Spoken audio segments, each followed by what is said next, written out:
L'histoire commence alors qu'un garçon nommé Harel s'apprête à recevoir une bénédiction qui lui attribuera une classe. Ses parents sont extrêmement nerveux pour lui et espèrent qu'il recevra les compétences les plus puissantes.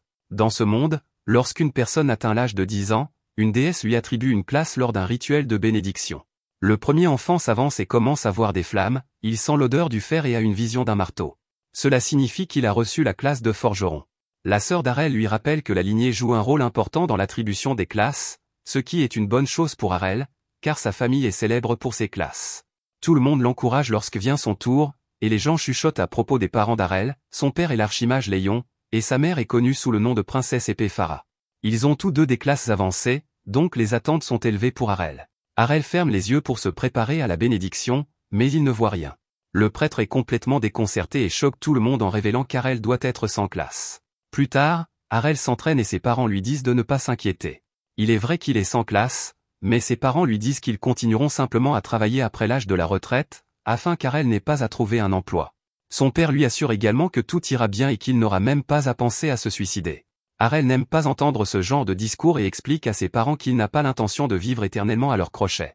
En fait, Harel n'est pas du tout perturbé par cette nouvelle, car il s'entraîne au maniement de l'épée depuis son plus jeune âge. Bien sûr, la vie aurait été beaucoup plus facile pour lui s'il avait obtenu la classe d'épéiste et toutes les compétences qui vont avec, mais Harel n'abandonne pas. Il croit au pouvoir du travail acharné, et le travail était vraiment difficile, car la mère d'Harel ne lui a jamais facilité la tâche. Même sans classe ni compétences particulières, Harel est sûr qu'il réussira. Sa famille se laisse emporter par son enthousiasme cette fois-ci, alors Harel se rend au terrain d'entraînement. Là, quelques enfants s'affrontent, et l'un d'eux fait remarquer que le fait d'avoir des compétences donne l'impression que son corps bouge tout seul. Les gamins se demandent ce que fait Harel, qui n'a pas de classe, alors Harel explique qu'il est simplement là pour s'entraîner comme tout le monde. L'un des enfants snob fait remarquer qu'ils ne s'entraînent pas, qu'ils sont déjà des épéistes grâce à leur classe et qu'ils sont seulement là pour vérifier leurs compétences. Alors qu'Harel les regarde se battre, il explique que la première compétence que les épéistes apprennent est le maniement de base de l'épée, ce qui suffit à transformer des enfants normaux comme eux en combattants très compétents. Harel doit s'entraîner contre l'un d'entre eux, mais les enfants rient de sa demande. Il souligne qu'Harel n'a pas de classe, donc il n'aurait aucune chance contre eux. Harel insiste, alors les enfants, agacés par sa confiance, acceptent son défi. Avant de commencer, cependant, il vérifie d'abord qu'Harel bénéficie de la protection divine. La protection divine est une autre bénédiction reçue de la déesse, mais celle-ci est accordée à tout le monde à la naissance, contrairement aux classes. La protection divine est comme une toile transparente qui protège le corps et absorbe les dégâts, cependant, trop de coups peuvent l'épuiser. En plus de cela, les gens ressentent toujours une certaine douleur. Le gamin est content d'apprendre qu'Harel bénéficie de la protection divine, car cela signifie qu'il peut le tabasser sans le tuer. Harel dit au gamin de se préparer à la même chose, mais ce voyou en a assez de la confiance d'Harel. Il lance la première attaque, mais est surpris quand Harel tient bon. Bien sûr, le gamin continue d'essayer, mais il n'arrive à rien, alors son ami lui dit d'arrêter de s'amuser. Le gamin essaie encore et encore, mais Harel le bloque à chaque fois, alors le tyran dit à son ami qu'il devrait s'allier contre Harel. Les gamins sans caractère l'attaquent en même temps, mais notre garçon Harel aime les défis. Sa mère, la princesse épéiste, a toujours été trop forte pour lui, alors Harel est soulagé de s'entraîner avec d'autres qui sont au même niveau que lui. Harel remarque que les enfants ne sont pas bien coordonnés, ce qui montre clairement qu'ils n'ont pas les compétences nécessaires pour travailler en équipe. Il semble que ces garçons ne représenteront finalement pas un grand défi, alors Harel décide d'en finir. Il élimine facilement l'un des enfants, et lorsque le second se met en colère, il l'élimine également. Harel déclare victoire, mais les enfants refusent de l'accepter. Ils décident tous de recommencer, mais un épéiste roux les en empêche. Il leur fait remarquer que leurs ennemis n'accepteraient pas de telles plaintes sur un vrai champ de bataille, et que les vrais épéistes savent qu'il ne faut pas se comporter ainsi. L'un des enfants est prêt à se battre contre lui aussi, mais les autres expliquent que ce rouquin est quelqu'un d'important. Il s'appelle Ré, et il peut dire qu'Harel a dû hériter d'un talent inné de sa mère, car rien d'autre ne peut expliquer qu'un sans classe soit capable de se battre aussi bien. Cependant, Ré fait remarquer qu'Harel vient juste de battre quelques clochards, et qu'il ne devrait pas prendre la grosse tête. Si Harel veut un vrai défi, il devrait se battre contre lui. Ré dit que de cette façon, il pourra enseigner à Harel, qui n'a pas de classe, ce qu'un vrai épéiste est capable de faire. Les enfants racontent que le garçon est apparenté au chef de la garde, et Ré confirme que son père est le capitaine Evans. À ce moment-là, Harel est surpris en se souvenant de cet Evans, c'est le type qui vient sans cesse chez lui pour demander à sa mère de l'aider à chasser les démons. Harel n'a jamais accordé beaucoup d'importance à cet homme, mais cela ne fait qu'exaspérer Ré. Son père est un maître dans le maniement de l'épée, et c'est un leader puissant qui est respecté partout. Ré est cependant extrêmement agacée, car malgré tout cela, la mère d'Arel est toujours considérée comme la meilleure épéiste du village. Il est désormais clair pour Arel que ce gamin est en colère contre sa mère et qu'il compte se venger sur lui.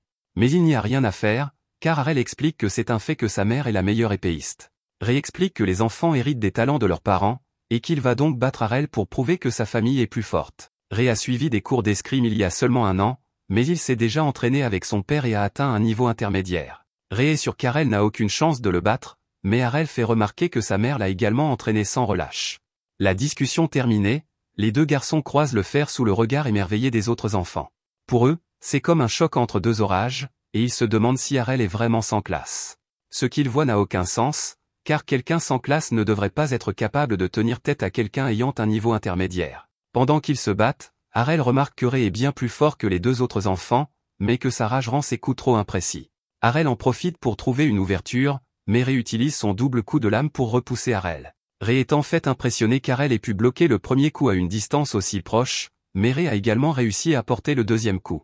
Arel est choqué, car il a beaucoup combattu, mais il ne comprend pas comment Ré a pu attaquer à 2 endroits à la fois. La réponse est simple, comme l'explique Ré, il s'agit d'une technique d'attaque. Le double coup de lame est une technique qui permet de porter 2 coups en un seul mouvement, et quelqu'un sans classe comme Arel ne peut même pas rêver de s'en défendre. Arel rétorque qu'on ne peut pas savoir tant qu'on n'a pas essayé, mais Ré en a assez. Il reconnaît qu'Arel a du cran, mais il ne peut pas aller plus loin. Le lendemain matin, Arel donne un coup de tête à sa sœur et explique à sa famille qu'il prévoit de suivre un entraînement spécial plus tard. Sa sœur lui dit qu'il n'a pas besoin de travailler si dur, car elle peut créer un monde où il pourra vivre dans un confort total, mais notre garçon n'est pas intéressé et s'en va. Aster s'inquiète pour lui, car il reste dehors tard tous les jours pour s'entraîner depuis qu'il est rentré à la maison couvert de bleu. Farah dit à sa fille de ne pas s'inquiéter et se souvient qu'il y a quelque chose qu'elle ignore à propos de son frère. Farah l'emmène dehors où elle lui montre un coffre rempli d'épées cassées. Ce sont toutes les épées d'entraînement qu'Arel a utilisées chaque jour, ce qui montre clairement que s'entraîner avec des enfants de son âge a réveillé sa motivation. Le fait de ne pas avoir de cours ne l'a pas ralenti le moins du monde, et au contraire, cela lui a permis de s'épanouir. Dans les bois, Arel s'entraîne une nouvelle fois à frapper et montre ce qu'il a appris, le coup à 2 lames. Il est satisfait lorsqu'il réussit à le porter. C'est alors que nous apprenons qu'Arel a combattu Ré pendant des heures et qu'il a délibérément encaissé plusieurs coups à 2 lames afin de pouvoir les maîtriser. À ce moment-là, un gobelin imprudent tente de s'approcher furtivement de lui, mais il est immédiatement éliminé par le coup à 2 lames d'Arel. Arel se prépare à poursuivre son entraînement, mais il est surpris d'entendre le rugissement d'un monstre. Il se précipite pour alerter les gardes du village, mais s'arrête lorsqu'il entend quelqu'un crier. Il n'a pas le temps d'aller chercher de l'aide, mais Arel est convaincu qu'il est désormais assez fort pour venir en aide à cette personne. Il découvre que le cri provenait de Ré, qui semblait s'entraîner dans les bois, tout comme lui. L'agresseur est un gobelin extrêmement grand, d'une taille qui ne devrait pas exister dans cette région.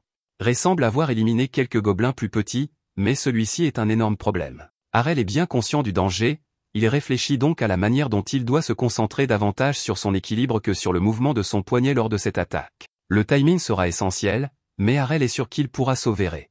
Ré perd espoir, car sa vie touche à sa fin, et il s'excuse auprès de son père pour avoir échoué.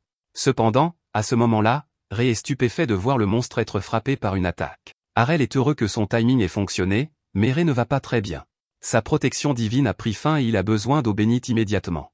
Malheureusement, la sienne a été détruite au combat, alors Arel lui donne la sienne. Cela fonctionne et Ré parvient à récupérer, mais la seule chose qui l'intéresse est la technique qu'Arel vient d'utiliser.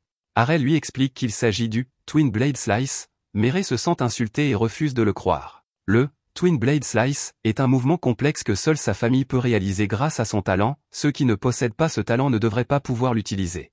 Arel reconnaît que c'est assez complexe, mais cela signifie simplement qu'il doit consacrer plus de temps et d'efforts à son apprentissage. Ré ne comprend pas ce qu'il veut dire, alors Arel lui explique de manière simplifiée, toute personne ayant suffisamment de force et de vitesse peut réaliser cette attaque, à condition de trouver le bon timing. L'ironie, c'est que c'est grâce à Ré qu'Arel a pu comprendre cela.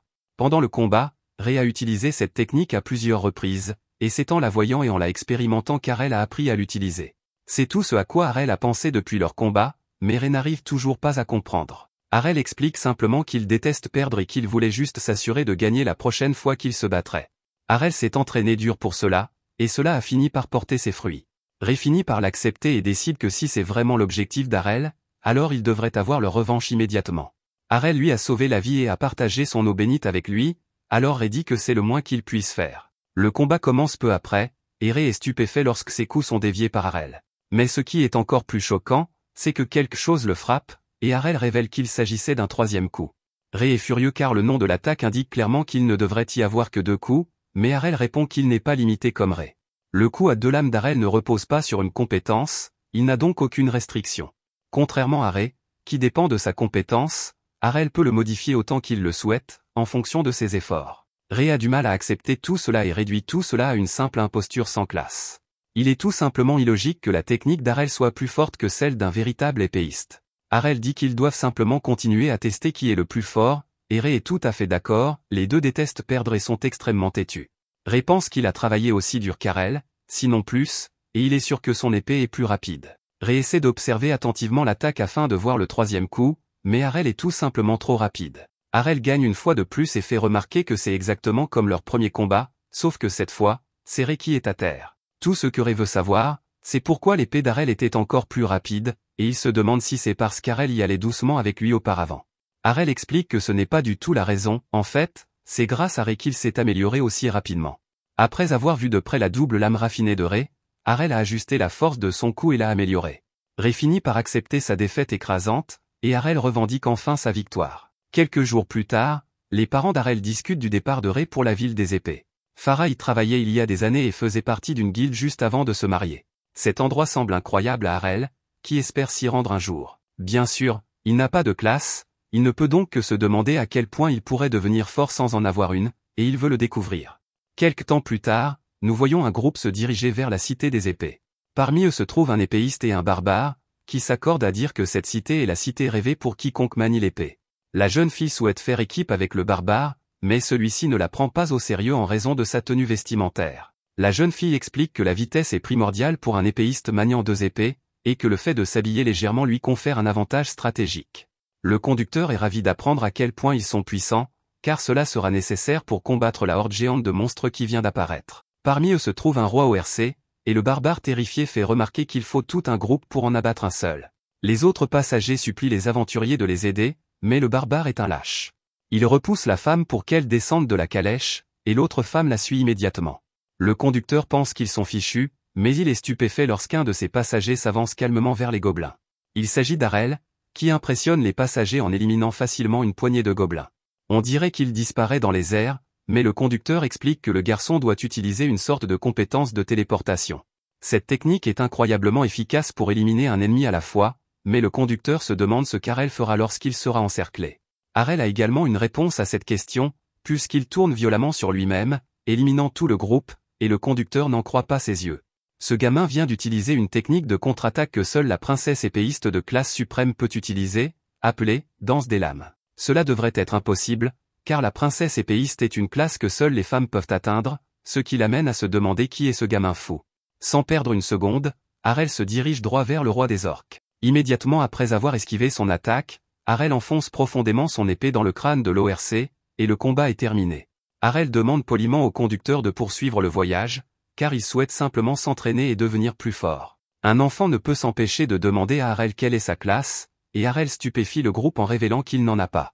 Un retour en arrière de 5 ans nous ramène à l'époque où Harel venait d'apprendre le double coup d'épée. La mère d'Harel n'arrivait pas à croire qu'il venait d'utiliser cette attaque et pensait qu'elle devait rêver. Rêver signifierait qu'elle n'avait pas accepté le fait qu'Harel n'appartienne à aucune classe, alors elle se traita de mauvaise mère. Harel lui assure qu'elle ne rêve pas et qu'il a simplement travaillé sans relâche pour reproduire le double coup d'épée tout seul. Harel est impatient de recréer d'autres compétences à force de travail, alors il demande à sa mère de lui montrer ses compétences de princesse épéiste. Il révèle son intention de se rendre ensuite dans la cité des épées pour se tester, et sa mère ne pourrait être plus heureuse. De retour au présent, Harel arrive à la cité des épées. Le conducteur remarque qu'il y a des tonnes de classes avancées dans les environs, et Harel dit au conducteur qu'il en fait partie lui aussi. Le conducteur répond qu'il n'est qu'un simple cocher, mais Harel n'est pas dupe. Ce type a été capable d'identifier instantanément les compétences des épéistes, et ce n'est pas quelque chose qu'un conducteur ordinaire peut faire. Le type finit par abandonner son rôle et révèle qu'il appartient à la classe avancée des chevaliers sacrés. Combattre sans cesse est épuisant, alors il conduit pour se reposer. La plupart des épéistes de la ville participent à des tournois et vivent de leurs gains, mais il faut faire partie d'une guilde pour y participer. Le conducteur recommande donc à Harel de s'y rendre en premier. Cela convient à Harel, car il est venu ici dans le but de combattre les guerriers les plus forts qu'il puisse trouver. Alors qu'Harel cherche une guilde à rejoindre, Il constate qu'il en existe de nombreuses et qu'elles ont toutes leurs propres critères d'adhésion. À ce moment-là, une fille tente de le surprendre, mais elle est stupéfaite lorsqu'il l'esquive sans même l'avoir vu. La fille comprend qu'il est nouveau et lui suggère de rejoindre sa guilde. Il se trouve qu'ils ont justement une place disponible, alors elle lui montre le contrat d'adhésion. Harel a remarqué que certaines guildes semblent désespérées de trouver des membres, il décline donc son offre. La jeune fille ne comprend pas pourquoi il ne regarde même pas le contrat, alors Harel lui explique que son désespoir ne peut venir que d'une petite guilde qui manque de membres. Cette jeune fille s'appelle Lilia, et elle explique que sa guilde est en fait très célèbre. Harel lui semble cependant assez têtu, alors elle lui propose un avantage supplémentaire s'il rejoint la guilde, elle lui accordera le privilège de l'inviter à sortir, mais Harel est encore moins intéressé maintenant. La jeune fille se sent insultée quand Harel lui demande quelle est la guilde la plus puissante, mais elle lui répond tout de même que c'est la Black Blood. Ils ont 8 épéistes de rang A, c'est donc là qu'Harel décide d'aller. Harel tente de s'inscrire au test d'entrée, mais on lui répond que les participants doivent être au moins de classe épéiste avancée. Le greffier éclate de rire lorsqu'Harel révèle qu'il n'a pas de classe, et lui dit de dégager de la guilde. Certains ont entendu ce qu'Harel a dit et ont pitié de lui, car aucune guilde n'acceptera quelqu'un sans classe. Harel aimerait qu'il fasse une exception afin qu'il puisse faire ses preuves lors du test, mais une voix s'élève pour dire que les règles sont les règles. Tout le monde regarde alors avec étonnement cette voix provenant d'un épéiste de rang A, ceux-ci sont assez rares, et la plupart des gens n'en ont jamais vu en personne. Harel tente sa chance dans d'autres guildes, mais il est rejeté à chaque fois. Alors qu'Harel fait face à la dure réalité du monde, il se souvient que sa mère lui a donné quelque chose, une lettre de recommandation pour son ancienne guilde. Au début, Harel pensait qu'elle exagérait, mais il se rend compte maintenant que sa mère avait probablement prédit qu'il aurait du mal à entrer dans une guilde. Lilia surgit de nulle part, car elle voit bien qu'il a du mal à trouver une guilde. Elle lui propose de rejoindre la sienne, mais Harel lui donne la même réponse qu'auparavant. Lilia finit par lui dire la vérité, expliquant que sa guilde est en fait sur le point d'être dissoute car elle n'a pas assez de membres. Elle le supplie, mais il refuse toujours, et elle ne peut que se demander si son cœur est plus froid que la glace. Lilia lui propose même de nettoyer ses chaussures s'il rejoint la guilde, mais elle constate qu'Harel est parti. Elle se jure toutefois de ne jamais abandonner. Elle le rattrape une nouvelle fois, mais Harel la rejette avant même qu'elle ait eu le temps de lui poser la question. Lilia lui explique qu'il pourrait tout aussi bien passer la voir, car sa guilde se trouve littéralement à un pâté de maison, et Harel est surpris de voir à quel point elle est grande. Lilia ne mentait pas en disant que sa guilde était célèbre, mais elle admet qu'elle n'est plus que l'ombre de ce qu'elle était. Leur guilde est actuellement la plus faible de toutes, mais elle est convaincue qu'ils peuvent retrouver leur gloire d'antan. Elle déclare que la guilde des Crocs de Dragon est immortelle, ce qui stupéfie notre héros. Il s'avère que la guilde dont Lilia parle depuis le début est celle dont faisait partie sa mère. En entrant, Lilia gronde son père pour s'être encore saoulé. Il est le chef de la guilde et est connu comme le roi des 2 épées. Cependant, quelque chose ne va pas, car Harel remarque que l'homme a perdu un bras. Le chef de la guilde semble se moquer de tout et dit à Harel de partir, car sa guilde est condamnée quoi qu'il arrive. Lilia explique que son père était l'un des 2 meilleurs épéistes de la ville, mais qu'il n'est plus que l'ombre de lui-même depuis qu'il a perdu son bras. Lilia est persuadée qu'Harel ne voudra pas rejoindre la guilde, mais celui-ci la surprend en acceptant.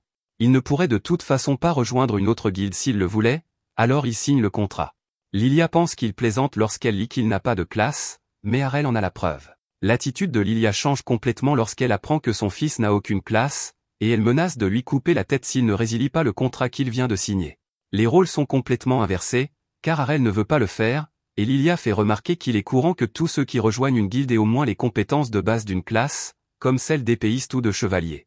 Lilia traite Harel d'escroc, car il se comportait de manière si arrogante lorsqu'il l'a rejeté qu'elle n'aurait jamais pensé qu'il finirait par n'avoir aucune classe. Elle suppose qu'Harel ne leur sera d'aucune aide et en conclut que leur guilde est vraiment vouée à l'échec. Une fille nommée Rena arrive, et Lilia lui raconte la journée décevante qu'elle a passée. Rena est choquée de voir qu'il s'agit d'Harel, mais celui-ci n'a aucune idée de qui elle est. Rena explique qu'ils viennent du même village et qu'ils s'entraînaient même ensemble, mais cela ne dit rien à notre héros. Rena dit qu'ils se sont rencontrés il y a 5 ans, mais Harel ne l'a jamais vue auparavant et il est sûr qu'il se souviendrait d'avoir rencontré une fille aussi belle qu'elle. Rena est gênée, et Harel explique qu'il se souvient s'être entraîné avec un garçon qui avait la même couleur de cheveux qu'elle, c'était le gamin qui utilisait la technique des 2 lames, et c'était le fils du capitaine Evans. Rena le corrige en lui faisant remarquer qu'Evans n'a qu'une fille, et que c'est elle. Notre garçon prend un moment pour assimiler cette information et se rend compte que le gamin nommé Ray était en fait une fille. Il s'avère que Rena a raconté des histoires sur Harel et sur le fait qu'il était le seul enfant qu'elle n'arrivait jamais à battre. C'est pratiquement inconcevable, et Rena est certaine qu'elle ne perdra plus jamais contre Harel. Elle est devenue beaucoup plus forte au cours des 5 dernières années, alors elle défie Harel pour un autre combat. Ils se rendent à la salle d'entraînement de la guilde, et Lilia se demande si Rena va vraiment se battre contre un garçon sans classe. Rena explique qu'Arel est en réalité incroyablement fort et déclare qu'elle doit le battre. Le combat commence avec Rena utilisant la double lame tranchante dont Arel se souvient depuis 5 ans. Son utilisation n'a cependant aucun sens, car elle devrait savoir qu'il peut la contrer avec la sienne. Arel utilise à son tour la double lame tranchante, mais il est déconcerté lorsque l'attaque de Rena le touche malgré tout. Rena réitère qu'elle est devenue beaucoup plus forte au cours des 5 dernières années et révèle que l'épée qu'elle utilise maintenant est 5 fois plus lourde que les épées conventionnelles. Grâce à la compétence de lame puissante appelée « force brute », les attaques de Rena sont plus puissantes que jamais, et elle jure de l'utiliser pour vaincre Arel. La lame puissante est une classe d'épéiste de niveau avancé, Arel reconnaît donc qu'elle a dû s'entraîner très dur pendant toutes ces années. Ses attaques ne sont pas seulement puissantes, elles sont aussi rapides que jamais. La confiance d'Arel ne vacille pas pour autant, car il affirme qu'elle a commis une erreur en lui révélant les secrets de sa force. Rena ne s'en inquiète pas, expliquant que le combat ne serait pas équitable si elle ne donnait pas un avantage à Arel. Arel répond que cela causera sa perte, car il a déjà évalué sa vitesse et qu'il n'aura même pas besoin de se soucier de recevoir d'autres coups. Rena est insultée par son arrogance, alors elle lance une nouvelle attaque et trouve une ouverture. Cependant, son coup ne touche pas sa cible, car il ne s'agissait que d'une image rémanente d'Arel, qui la frappe par derrière. L'attaque de Rena lui a semblé avoir vraiment touché sa cible, ce qui lui fait réaliser qu'Arel vient d'utiliser la technique de l'ombre. Rena est incrédule, car il s'agit d'une compétence de classe supérieure, même parmi les épéistes, et elle exige de savoir comment Arel, qui n'appartient à aucune classe, a pu y parvenir. Elle continue de l'attaquer, et Arel explique simplement qu'il a appris à se déplacer très rapidement. Rena est convaincue qu'il y a autre chose, alors Arel ajoute que cela lui a demandé beaucoup d'efforts. Arel utilise à nouveau l'arrière-image pour lancer une autre attaque, mais il remarque que Rena ne perd pas sa protection divine. C'est assez impressionnant, alors Rena explique que les épéistes puissants ont la compétence, trip, et que les attaques d'Arel ne sont pas suffisantes pour lui causer de réels dommages. Arel a également une réponse à cela, car il utilise quelque chose appelé contre-attaque. Il bat facilement Rena et explique que la contre-attaque est une compétence de contre-attaque de princesse épéiste dans laquelle sa mère est spécialisée. Arel est le vainqueur, mais Rena ne comprend pas comment elle peut encore perdre contre lui après tout l'entraînement qu'elle a suivi. Arel explique simplement qu'il a lui aussi travaillé dur, mais il est horrifié lorsque Rena se met à pleurer. Lilia gronde Arel pour l'avoir fait pleurer, mais Rena nie avoir pleuré et s'enfuit. Rena ne trompe cependant personne, car ses pleurs résonnent dans tout le bâtiment alors qu'elle s'enfuit. Après ce dont elle vient d'être témoin, Lilia accueille Arel avec joie dans la guilde. Une fois cela réglé, Arel aimerait savoir pourquoi la guilde est en si grande difficulté. En bref, elle est fortement endettée, mais Lilia lui dit de ne pas s'inquiéter. Il y a un tournoi de combat entre guildes dans une semaine, et leur dette pourra être entièrement remboursée s'ils gagnent. Ils avaient besoin de 3 personnes pour s'inscrire, c'est pourquoi ils cherchaient désespérément un nouveau membre. La guilde est clairement en mauvaise posture, et Arel est impressionné que Rena soit restée aussi longtemps. Lilia explique alors comment Rena est arrivée ici, elle a été rejetée par d'autres guildes parce qu'elle était trop jeune, mais le roi des 2 épées lui a joyeusement proposé de rejoindre sa guilde. Depuis ce jour, Rena est une membre fidèle. Arel voit clairement comment sauver la guilde, mais Lilia semble cacher quelque chose. Il est vrai que tout ce qu'ils ont à faire est de gagner le tournoi, mais elle révèle que tous les 3 devront battre un groupe de 5 personnes, et qu'ils n'ont aucune idée de la force de leurs adversaires. Lilia est cependant complètement prise au dépourvu lorsque cela rend Arel encore plus enthousiaste. Il déclare que combattre des adversaires coriaces est le meilleur moyen d'affiner sa technique, et que c'est la seule raison pour laquelle il est venu dans cette ville. Le lendemain matin, Arel se réveille fier d'appartenir à la même guilde que sa mère. Cela fait longtemps qu'il n'a pas dormi dans un vrai lit, alors il dit aux autres qu'il a dormi comme un bébé. Rein est clairement de mauvaise humeur, ce qui fait comprendre à son fils qu'elle lui en veut encore de l'avoir écrasé à l'entraînement. Lilia fait alors une annonce, soulignant que les dragons fangs ont enfin 3 membres. Ils ont désormais le nombre de personnes requis pour participer à un combat en équipe, et ils vont donc s'inscrire au concours de guilde qui aura lieu ce week-end. Elle leur rappelle que remporter ce concours leur permettra de gagner l'argent nécessaire pour maintenir leur guilde en vie. Le concours se déroule sous la forme d'un tournoi à élimination directe, et la guilde qui n'a plus aucun membre perd. Les équipes de guilde peuvent compter jusqu'à 5 membres, ils devront donc faire de leur mieux à 3. Ils sont fortement désavantagés, mais ils n'ont tout simplement pas le choix. Lilia est cependant assez confiante, car les épéistes de rang A sont assez rares et Lilia et Rena sont toutes 2 de rang B.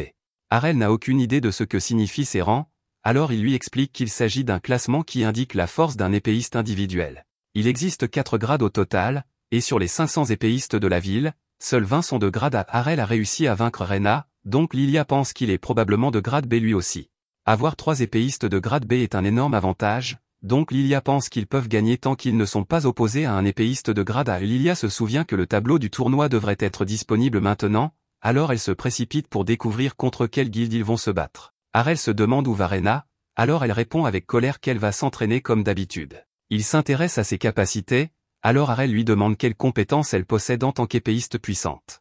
Il connaît déjà la compétence appelée « force brute », alors elle lui révèle son autre compétence. Elle s'appelle « courage » et permet de prolonger la durée de sa protection divine. Ariel est très intrigué par sa capacité à renforcer la protection d'une personne et aimerait pouvoir l'apprendre. C'est alors que notre héros a une idée et surprend Rena en la suppliant de le frapper avec son épée dans son fourreau. Rena n'est pas intéressée par ce genre de choses, alors elle lui dit de trouver quelqu'un d'autre, mais Harel veut qu'elle le fasse et lui dit que c'est une chance pour eux de construire une relation. Rena répond qu'elle ne sait pas comment frapper quelqu'un de manière agréable et qu'elle préfère commencer par quelque chose de plus normal. Il y a clairement un malentendu, alors Harel explique qu'il veut qu'elle le frappe afin qu'il puisse apprendre à reproduire la compétence Gut. Cette compétence consiste essentiellement à être capable d'encaisser un coup, donc le moyen le plus efficace pour l'apprendre est d'encaisser autant de coups que possible lorsqu'il n'est pas sous la protection divine. Rena se demande si Harel est un idiot, car elle lui rappelle que les compétences sont une bénédiction de la déesse.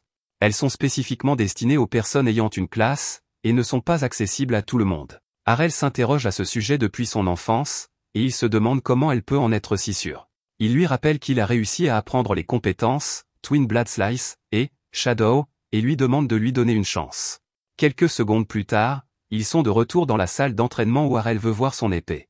Rena doute à nouveau de lui et lui rappelle que son épée est faite sur mesure. Elle est 5 fois plus lourde qu'une épée normale et elle affirme qu'Harel ne pourra jamais la manier. Harel défie alors toute logique en pointant facilement l'épée vers elle. Elle ne comprend pas comment il peut la manier sans la compétence, force brute, alors Harel lui explique qu'il possède en réalité plus que de la force brute. Tout comme Shadow et Twin Blade Slice, ce sont des compétences qu'il a acquises en s'entraînant jour après jour, jusqu'à les maîtriser parfaitement. Harel espère qu'elle est désormais convaincue et se demande si l'effort n'a vraiment aucune importance face au talent. Rena finit par accepter ses capacités et se range à son avis. Si l'effort n'avait aucune importance, elle ne serait encore qu'une épéiste moyenne. Maintenant qu'ils sont sur la même longueur d'onde, Rena accepte d'aider Harel dans son entraînement spécial. Elle n'a pas l'intention de se retenir, donc elle ne veut entendre aucune plainte. Harel apprécie son aide et la fait rougir en lui disant qu'il est fier de partager sa ville natale avec une femme aussi raffinée. Rena n'aime pas qu'on la taquine, alors elle commence immédiatement à le traiter comme un sac de frappe. Quelques heures plus tard, Lilia révèle de toute urgence qu'elle a une mauvaise nouvelle, car elle a découvert qui sera leur adversaire. Malheureusement pour eux, ils devront affronter la guilde actuellement en tête du classement, la Black Blood, qui compte 8 épéistes de rang A. Comme si cela ne suffisait pas, le chef de leur guilde, Georg, est impitoyable. Il se moque qu'il soit une petite guilde et utilisera toute la puissance de sa guilde pour les anéantir. La situation ne pourrait pas être pire, mais Lilia déclare tout de même qu'ils n'ont pas d'autre choix que de gagner. Ils devront s'unir en tant qu'équipe, liés corps et âme. Bien sûr, elle est alors horrifiée de voir que c'est tout le contraire qui se produit, car il semble que ses deux coéquipiers se disputent à nouveau. Rena tente d'expliquer qu'ils s'entraînent, mais Lilia a clairement l'impression que Rena passe simplement ses nerfs sur la nouvelle recrue. Harel n'a pas écouté un seul mot, car il a simplement faim, et Rena n'arrive pas à croire que c'est tout ce à quoi il pense après la raclée qu'elle vient de lui infliger. Les jours passent et nos héros arrivent au Colisée le jour de la compétition. Le premier jour opposera Dragonfang à Black Blood, et les gens autour discutent du match. Il s'avère que personne ne savait que Dragonfang était toujours une guilde, mais cela signifie que le match opposera l'ancienne guilde dominante à la nouvelle. Les gens parient sur la victoire de Black Blood, et Rena doit empêcher Lilia d'essayer de les faire changer d'avis.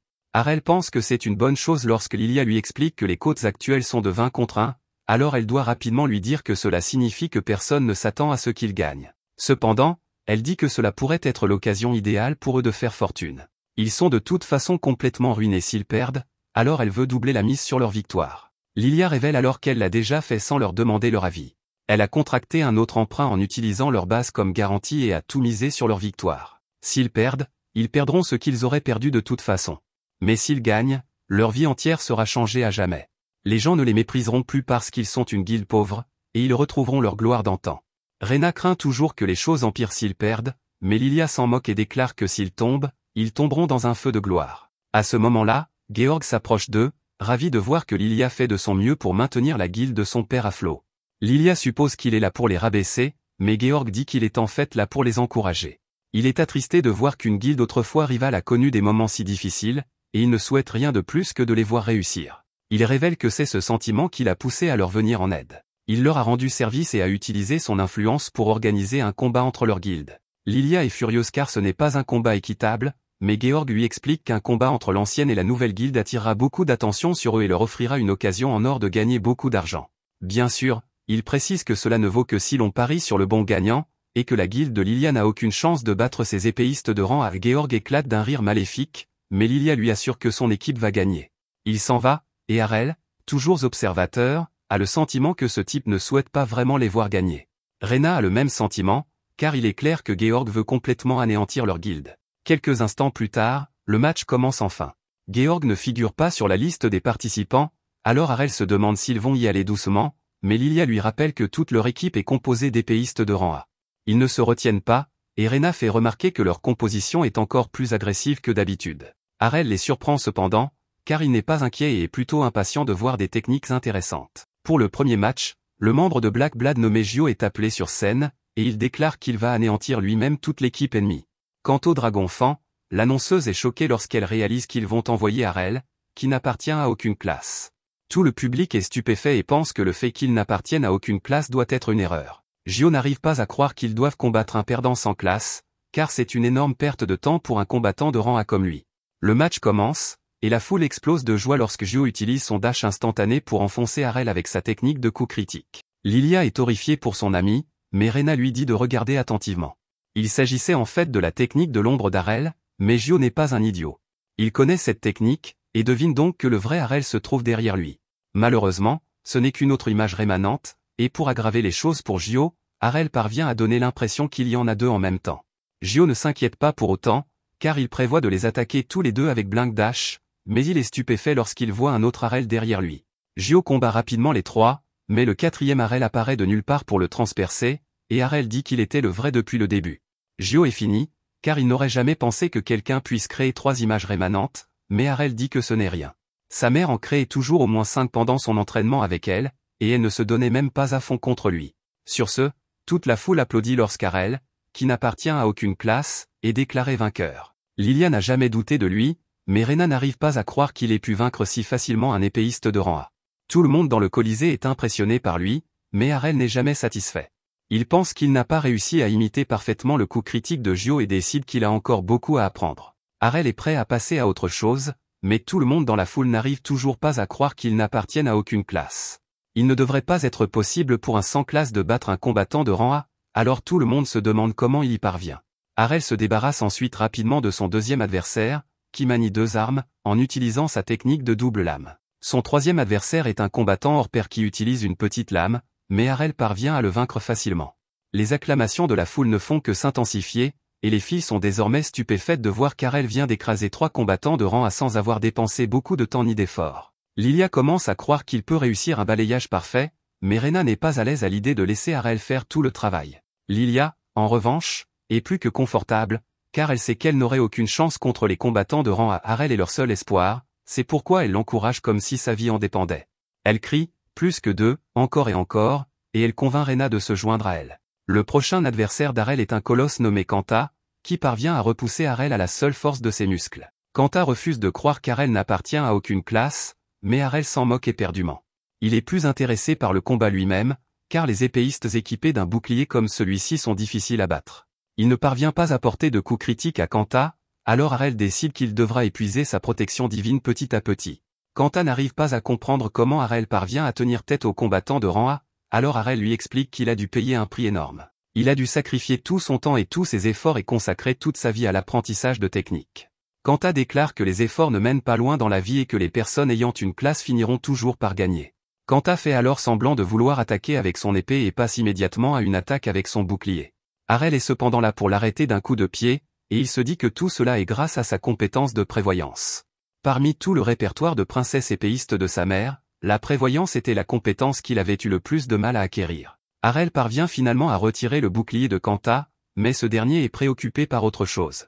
Il a reconnu le coup de pied qu'Harel vient d'utiliser, et Harel révèle qu'il vient de l'apprendre en imitant le barbare qu'il a combattu plus tôt. Bien sûr, Harel ne peut s'empêcher d'être critique envers lui-même, car il souligne que la rotation de sa hanche et l'angle de son pied n'étaient pas parfaits. Harel réessaie en donnant un puissant coup de pied à la poitrine de Kanta, mais Kanta refuse de croire qu'il puisse imiter des compétences. Harel concède qu'il existe certaines compétences complexes qui nécessitent beaucoup plus de pratique pour être maîtrisées, mais il y en a d'autres qu'il peut généralement exécuter après les avoir vues une seule fois. Harel décide de lui donner un exemple et surprend Kanta en ramassant son propre bouclier.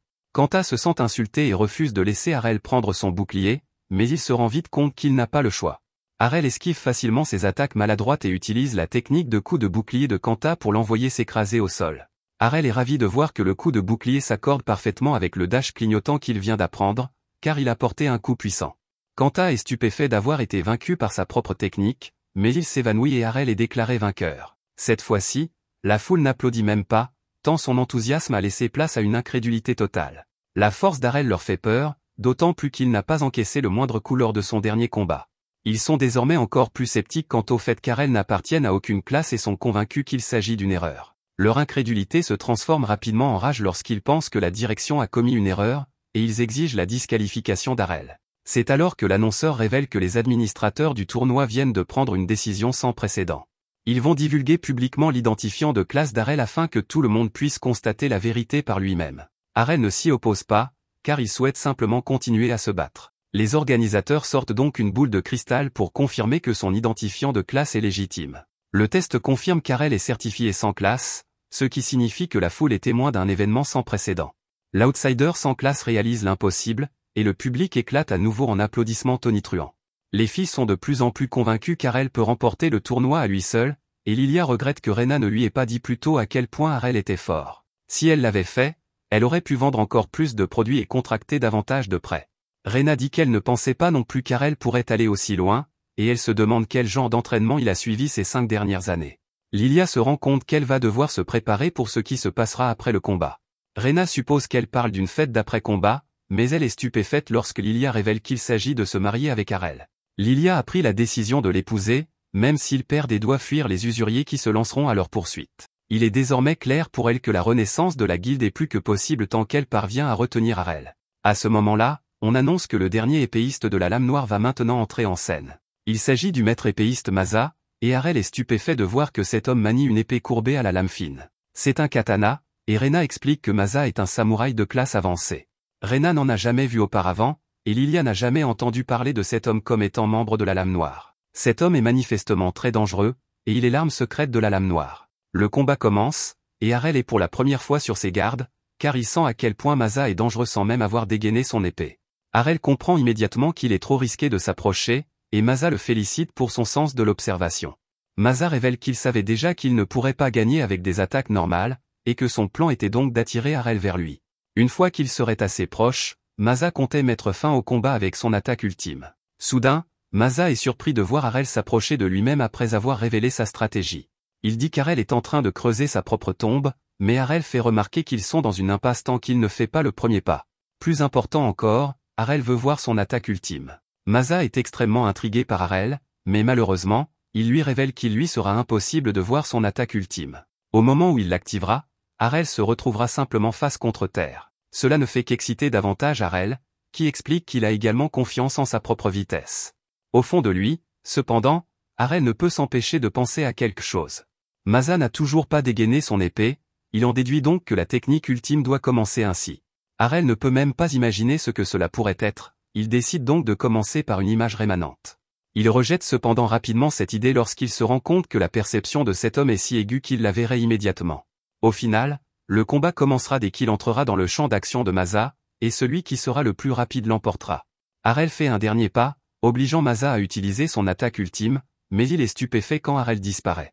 Masa est certain qu'Harel n'était pas une image rémanente à ce moment-là, ce qui signifie qu'Harel s'est déplacé plus vite que sa lame. Harel apparaît de manière surprenante derrière lui et félicite Masa pour sa rapidité. Masa est la personne la plus rapide qu'il ait vue dans la ville, mais Harel dit qu'il a été formé par quelqu'un d'encore plus rapide que lui. Harel utilise alors Piercing Tempest pour porter plusieurs coups à la fois, et Lilia reconnaît qu'il s'agit de la technique ultime d'une princesse épéiste. La foule, quant à elle, n'a même pas pu voir l'attaque, et Harel est déclaré vainqueur. Cela signifie que la compétition est terminée et qu'elle a été remportée par Dragon Fan dans un spectaculaire balayage.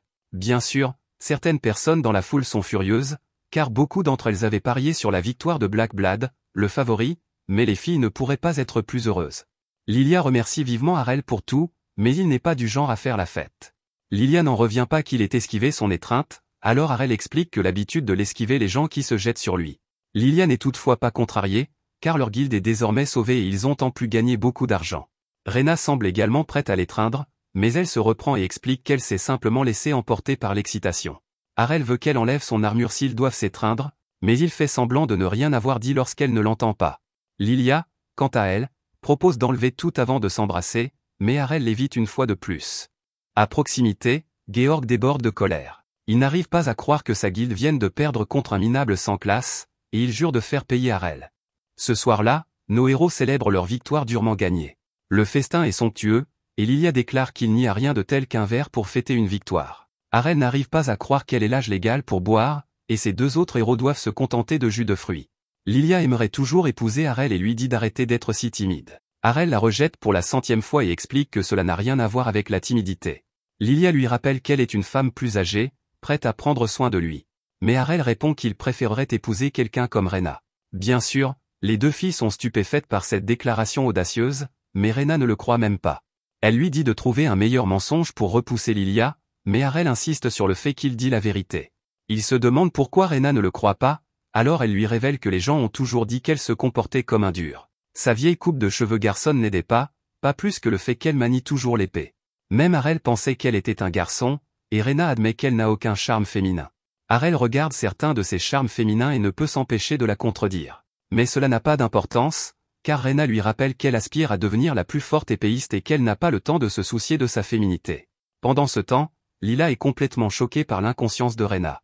Rena a été bénie par les dieux, mais elle ne sait même pas comment utiliser les armes les plus puissantes de son arsenal. C'est parfait pour Lilia, car cela signifie que Rena ne représente aucune menace pour elle. Elle bondit immédiatement, proposant à Harel de lui faire un massage dans sa chambre pour l'aider à se détendre, mais Rena en a assez de son indécence.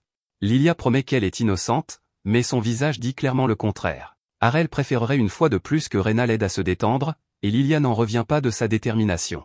Rena accepte de l'aider, mais son idée de la détente consiste plutôt à s'entraîner davantage. Rena fait remarquer que cela ressemble plus à de la torture qu'au massage auquel elle pensait. Harel explique cependant que c'est beaucoup plus important pour lui. Être poussé physiquement au bord de la mort est le seul moyen pour lui de maîtriser la technique du gut. S'il veut apprendre cette technique, il doit subir des coups comme personne n'en a jamais vu. Harel dit qu'il ne peut pas y arriver sans l'aide d'un ami à la fois compétent et digne de confiance. C'est là que Rena entre en jeu. Rena est flattée qu'il la considère comme digne de confiance, mais le frapper à plusieurs reprises alors qu'il est sans défense est assez brutal. À ce moment-là, le père ivre de Lilia arrive pour demander à tout le monde de faire moins de bruit afin qu'il puisse enfin s'endormir, et il exige de savoir ce qui cause tout ce remue-ménage. Il suppose qu'ils s'entraînent par frustration parce qu'ils viennent d'être écrasés lors du tournoi, mais Lilia révèle qu'ils ont en fait remporté leur match contre les Black Blood. C'est impossible à croire si on ne l'a pas vu de ses propres yeux, alors il suppose que les Black Blood ont dû envoyer leurs débutants contre eux. Lilia le corrige rapidement, expliquant que tous leurs adversaires étaient en fait des combattants de rang A. Son père a du mal à y croire, mais son incrédulité ne fait qu'empirer lorsque Lilia révèle qu'Harel a en fait battu tous leurs adversaires à lui seul. Le père de Lilia s'appelle Rod, et il ne peut que se demander si ce nouveau venu dans sa guilde est vraiment aussi fort. Lilia finit par annoncer la bonne nouvelle et révèle à son père qu'ils ont gagné plus d'argent qu'il n'en fallait pour couvrir les frais de fonctionnement de la guilde. Grâce à Harel, leur guilde est sur le point de retrouver sa gloire d'antan. Malheureusement, Rod pense qu'elle est beaucoup trop optimiste et lui rappelle la dure réalité de ce monde. Il a déjà vu cela se produire à maintes reprises et explique qu'une personne aussi forte qu'Harel sera très vite débauchée par une guilde plus importante. Celle-ci lui offrira de l'argent et du pouvoir, et leur guilde se retrouvera très vite à nouveau en difficulté. Lilia explique fièrement qu'elle s'est également occupée de cela, car elle et Harel vont se marier.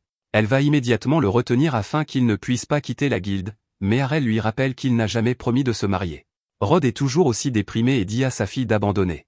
Essayer de sauver la guilde est inutile, il veut donc qu'elle fasse quelque chose de mieux de son temps. Just et Harel prennent enfin sa défense. Il dit que même si Lilia est peut-être une idiote sans aucune intelligence, elle vaut toujours mieux qu'un loser qui abandonne et ne fait rien. Rod est insulté par cette attaque manifestement directe, mais Harel ne peut que se demander quand Rod va cesser de broyer du noir et commencer à agir en fonction de son âge. Harel fait remarquer que Rod peut toujours manier l'épée avec son seul bras restant, mais cela met Rod hors de lui. Il s'empare agressivement d'Harel et affirme qu'il ne sait absolument rien de sa situation, quelqu'un comme lui, qui appartient à la classe des doubles épéistes et qui ne peut pas manier deux épées, ne dispose plus que d'un tas de compétences inutilisables. On n'a qu'une seule chance d'acquérir une compétence, donc sans pouvoir utiliser la sienne, Rod se dit désormais complètement inutile. Harel admet ne pas connaître sa situation exacte, mais il a lui aussi connu des difficultés. Il est né sans classe et ne possède aucune compétence propre. La frustration de Rod atteint son paroxysme, alors il s'en va. Harel est étonné, car il sent à quel point Rod est incroyablement fort malgré les compétences qu'il a perdues. Arel est sûr qu'il pourrait encore être un puissant épéiste, et il ne peut s'empêcher de penser que Rod est en train de gâcher son talent. Lilia le remercie tout de même, car elle pense que les paroles d'Arel ont peut-être touché Rod. Elle espère que cela encouragera son père à agir, et Rena reconnaît que Rod est en réalité quelqu'un de très bien. Il lui suffit de retrouver sa passion pour se remettre en selle en un rien de temps. Arel attend cela avec impatience, car il aimerait que Rod lui enseigne certaines de ses techniques. Rod n'est peut-être plus au sommet de sa forme, mais Arel est convaincu qu'il a encore beaucoup à apprendre d'un épéiste double comme lui. Il est désormais évident qu'Arel ne pense qu'à acquérir autant de compétences que possible, alors Lilia lui suggère d'essayer d'aller dans un donjon. Rena est choquée d'apprendre qu'il ne sait même pas ce que c'est, alors les filles lui expliquent qu'il y a un énorme donjon sous Sword City et que c'est un endroit rempli de pièges. Les donjons regorgent également de toutes sortes de monstres, ce qui rend Arel impatient d'y aller. Rena est également partante, car elle souhaite acquérir de l'expérience au combat en vue du prochain tournoi du dieu de l'épée. Bien sûr, Arel ne sait pas non plus de quoi il s'agit, et les filles se rendent compte que ce garçon de la campagne ne connaît rien à la ville. Comme son nom l'indique, le tournoi du dieu de l'épée détermine qui est le meilleur épéiste. C'est le plus grand combat de la ville des épées, et tous les meilleurs épéistes du monde entier viennent dans la ville pour y participer. Lila savait déjà qu'Arel voudrait y participer, alors elle a pris la liberté de lui procurer un formulaire d'inscription. Il ne lui reste plus qu'à signer, mais Lilia est stupéfaite quand Arel le déchire en deux. Rena pensait qu'il voudrait participer, mais Arel fait remarquer que Lilia, qui est rusée, essaie simplement de lui faire signer un certificat de mariage. Lilia prétend qu'il s'agit d'une petite blague innocente, mais Arel la punit en lui faisant une prise d'étranglement. Ailleurs, nous voyons que quelqu'un les observe attentivement. Il s'agit d'une personne qui travaille pour Georg, et elle révèle qu'Arel et ses amis se rendront demain au donjon. Georg dit que cela tombe très bien, car il a un plan. Il va leur tendre un petit piège dans le donjon et personne ne pourra remonter jusqu'à lui. Georg refuse de laisser quiconque l'empêcher de se venger et rit comme un maniaque diabolique. Le lendemain matin, Lilia se prépare à charmer notre héros et est certaine qu'il ne pourra pas résister. Elle prévoit de le réveiller avec un petit baiser, mais Arel se réveille et se demande ce qu'elle essaie de faire. Lilia dit à son futur mari de se détendre, mais elle hurle de douleur lorsqu'il commence à lui écraser le crâne. Elle n'arrive pas à croire qu'il puisse être aussi méchant avec une belle jeune fille comme elle, mais il lui fait remarquer qu'elle ressemble davantage à une harceleuse. Lilia ne comprend pas pourquoi ses efforts ne fonctionnent pas sur un jeune homme comme Arel, d'autant plus qu'une fille sexy comme elle se jette à ses pieds. Notre héros est cependant incroyablement discipliné et n'est pas intéressé. Malheureusement, Lilia se fait de fausses idées lorsqu'il la tâche. Elle se demande si c'est vraiment ce qui l'intéresse, mais Arel la laisse simplement dans la poussière. Arel se rend directement chez Rena, qui le laisse entrer dans sa chambre. Il veut que Rena aille chercher Lilia, mais celle-ci s'est déjà rendormie. Elle parle aussi dans son sommeil et rêve qu'elle annonce à son père qu'elle est enfin devenue une Power Bladesman, tout comme lui. Elle veut être félicitée, alors Arel s'exécute et lui tapote la tête. Il est assez évident que Rena est une fille à papa, mais le calme du moment est interrompu par les cris de Lilia. Rod arrive pour voir ce qui se passe, mais Lilia est gênée et lui dit de sortir. Plus tard, le groupe arrive au donjon souterrain. Arel pensait que ce serait plutôt une grotte, et il est surpris de voir autant de monde autour. C'est parce que le tournoi du dieu de l'épée approche à grands pas, et que tous ces gens essaient d'acquérir plus d'expérience au combat, tout comme eux.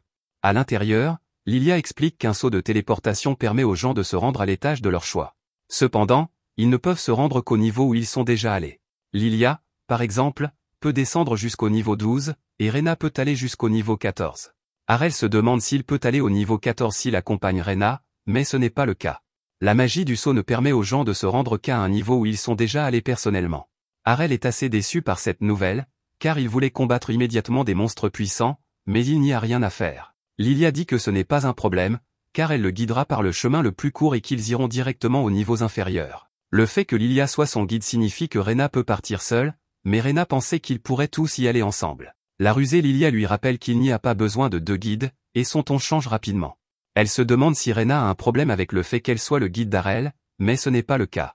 Cela règle la question dans l'esprit de Lilia, qui emmène donc Arel avec elle et lui dit qu'ils peuvent trouver un endroit tranquille pour reprendre là où il s'était arrêté ce matin. Arel réaffirme toutefois clairement ses intentions.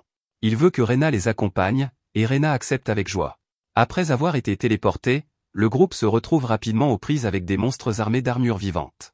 Arel bloque facilement l'une de leurs attaques, mais ces créatures sont incroyablement rapides, et l'une d'elles manque de prendre Arel au dépourvu. Il reconnaît leur rapidité malgré leur armure lourde, mais Arel ne s'en inquiète pas le moins du monde. Il arrache la tête de l'un d'eux et se dit qu'aucune de leurs compétences n'a rien d'extraordinaire. Arel est toutefois surpris lorsqu'il se rend compte qu'il ne suffit pas de leur arracher la tête pour les vaincre. Il continue de bouger sans tête, alors Rena fait remarquer qu'il s'agit d'armures vides qui bougent grâce au pouvoir magique du donjon. Ils ne ressentent aucune douleur et n'ont aucune faiblesse. Arel est cependant assez intelligent et détermine instantanément que la meilleure façon de les vaincre est de viser leurs jambes. Lilia se réjouit lorsqu'il en abat un, mais la créature continue de bouger. C'est assez effrayant, mais elle est désormais inoffensive, et Rena a également fini de combattre la sienne. Elles ne bougent plus, mais elles vont bientôt commencer à se régénérer et les attaquer à nouveau. Arel se rend compte que cela signifie qu'ils peuvent les combattre encore et encore, et que ce serait parfait pour s'entraîner au maniement de l'épée. Lilia s'exclame que ce fut un combat très difficile, mais les deux autres lui font rapidement remarquer qu'elle n'a rien fait. Lilia répond qu'elle n'a pas cherché à rester en retrait, mais qu'elle n'avait rien à faire car Arel et Rena étaient trop rapides. Cela amène Arel à se demander quelle est la classe de Lilia, et elle révèle fièrement qu'elle est escrimeuse. Elle propose d'enseigner à Arel toutes les techniques qu'il souhaite apprendre et promet de lui montrer chaque petit détail. Bien sûr, notre garçon n'aime rien de plus qu'apprendre de nouvelles techniques, alors il pense à la classe avancée qui va au-delà de l'escrime. Il s'agit du cours de princesse épéiste, le même que celui de sa mère, ce qui signifie que Lilia ne lui est d'aucune utilité. Lilia est dévastée, car les compétences seraient la seule chose qu'il attendrait d'elle, mais elle révèle qu'il y a certainement quelque chose qu'elle peut lui enseigner. Lilia dit calmement qu'elle peut lui enseigner la compassion, mais Arel l'ignore et s'éloigne. À ce moment-là, ils entendent quelqu'un appeler à l'aide et trouvent un homme gravement blessé. Il explique qu'il vient d'entrer dans une pièce pour la première fois et qu'il a été victime d'un piège très dangereux. C'est assez courant ici, alors notre groupe décide de l'aider à sortir du donjon. Mais l'homme refuse, car il révèle que ses amis sont toujours dans la pièce et qu'ils sont toujours en danger. Il ne veut pas les abandonner, alors il supplie nos héros de les sauver. Rena propose immédiatement son aide, mais Lilia dit qu'ils doivent réfléchir un instant.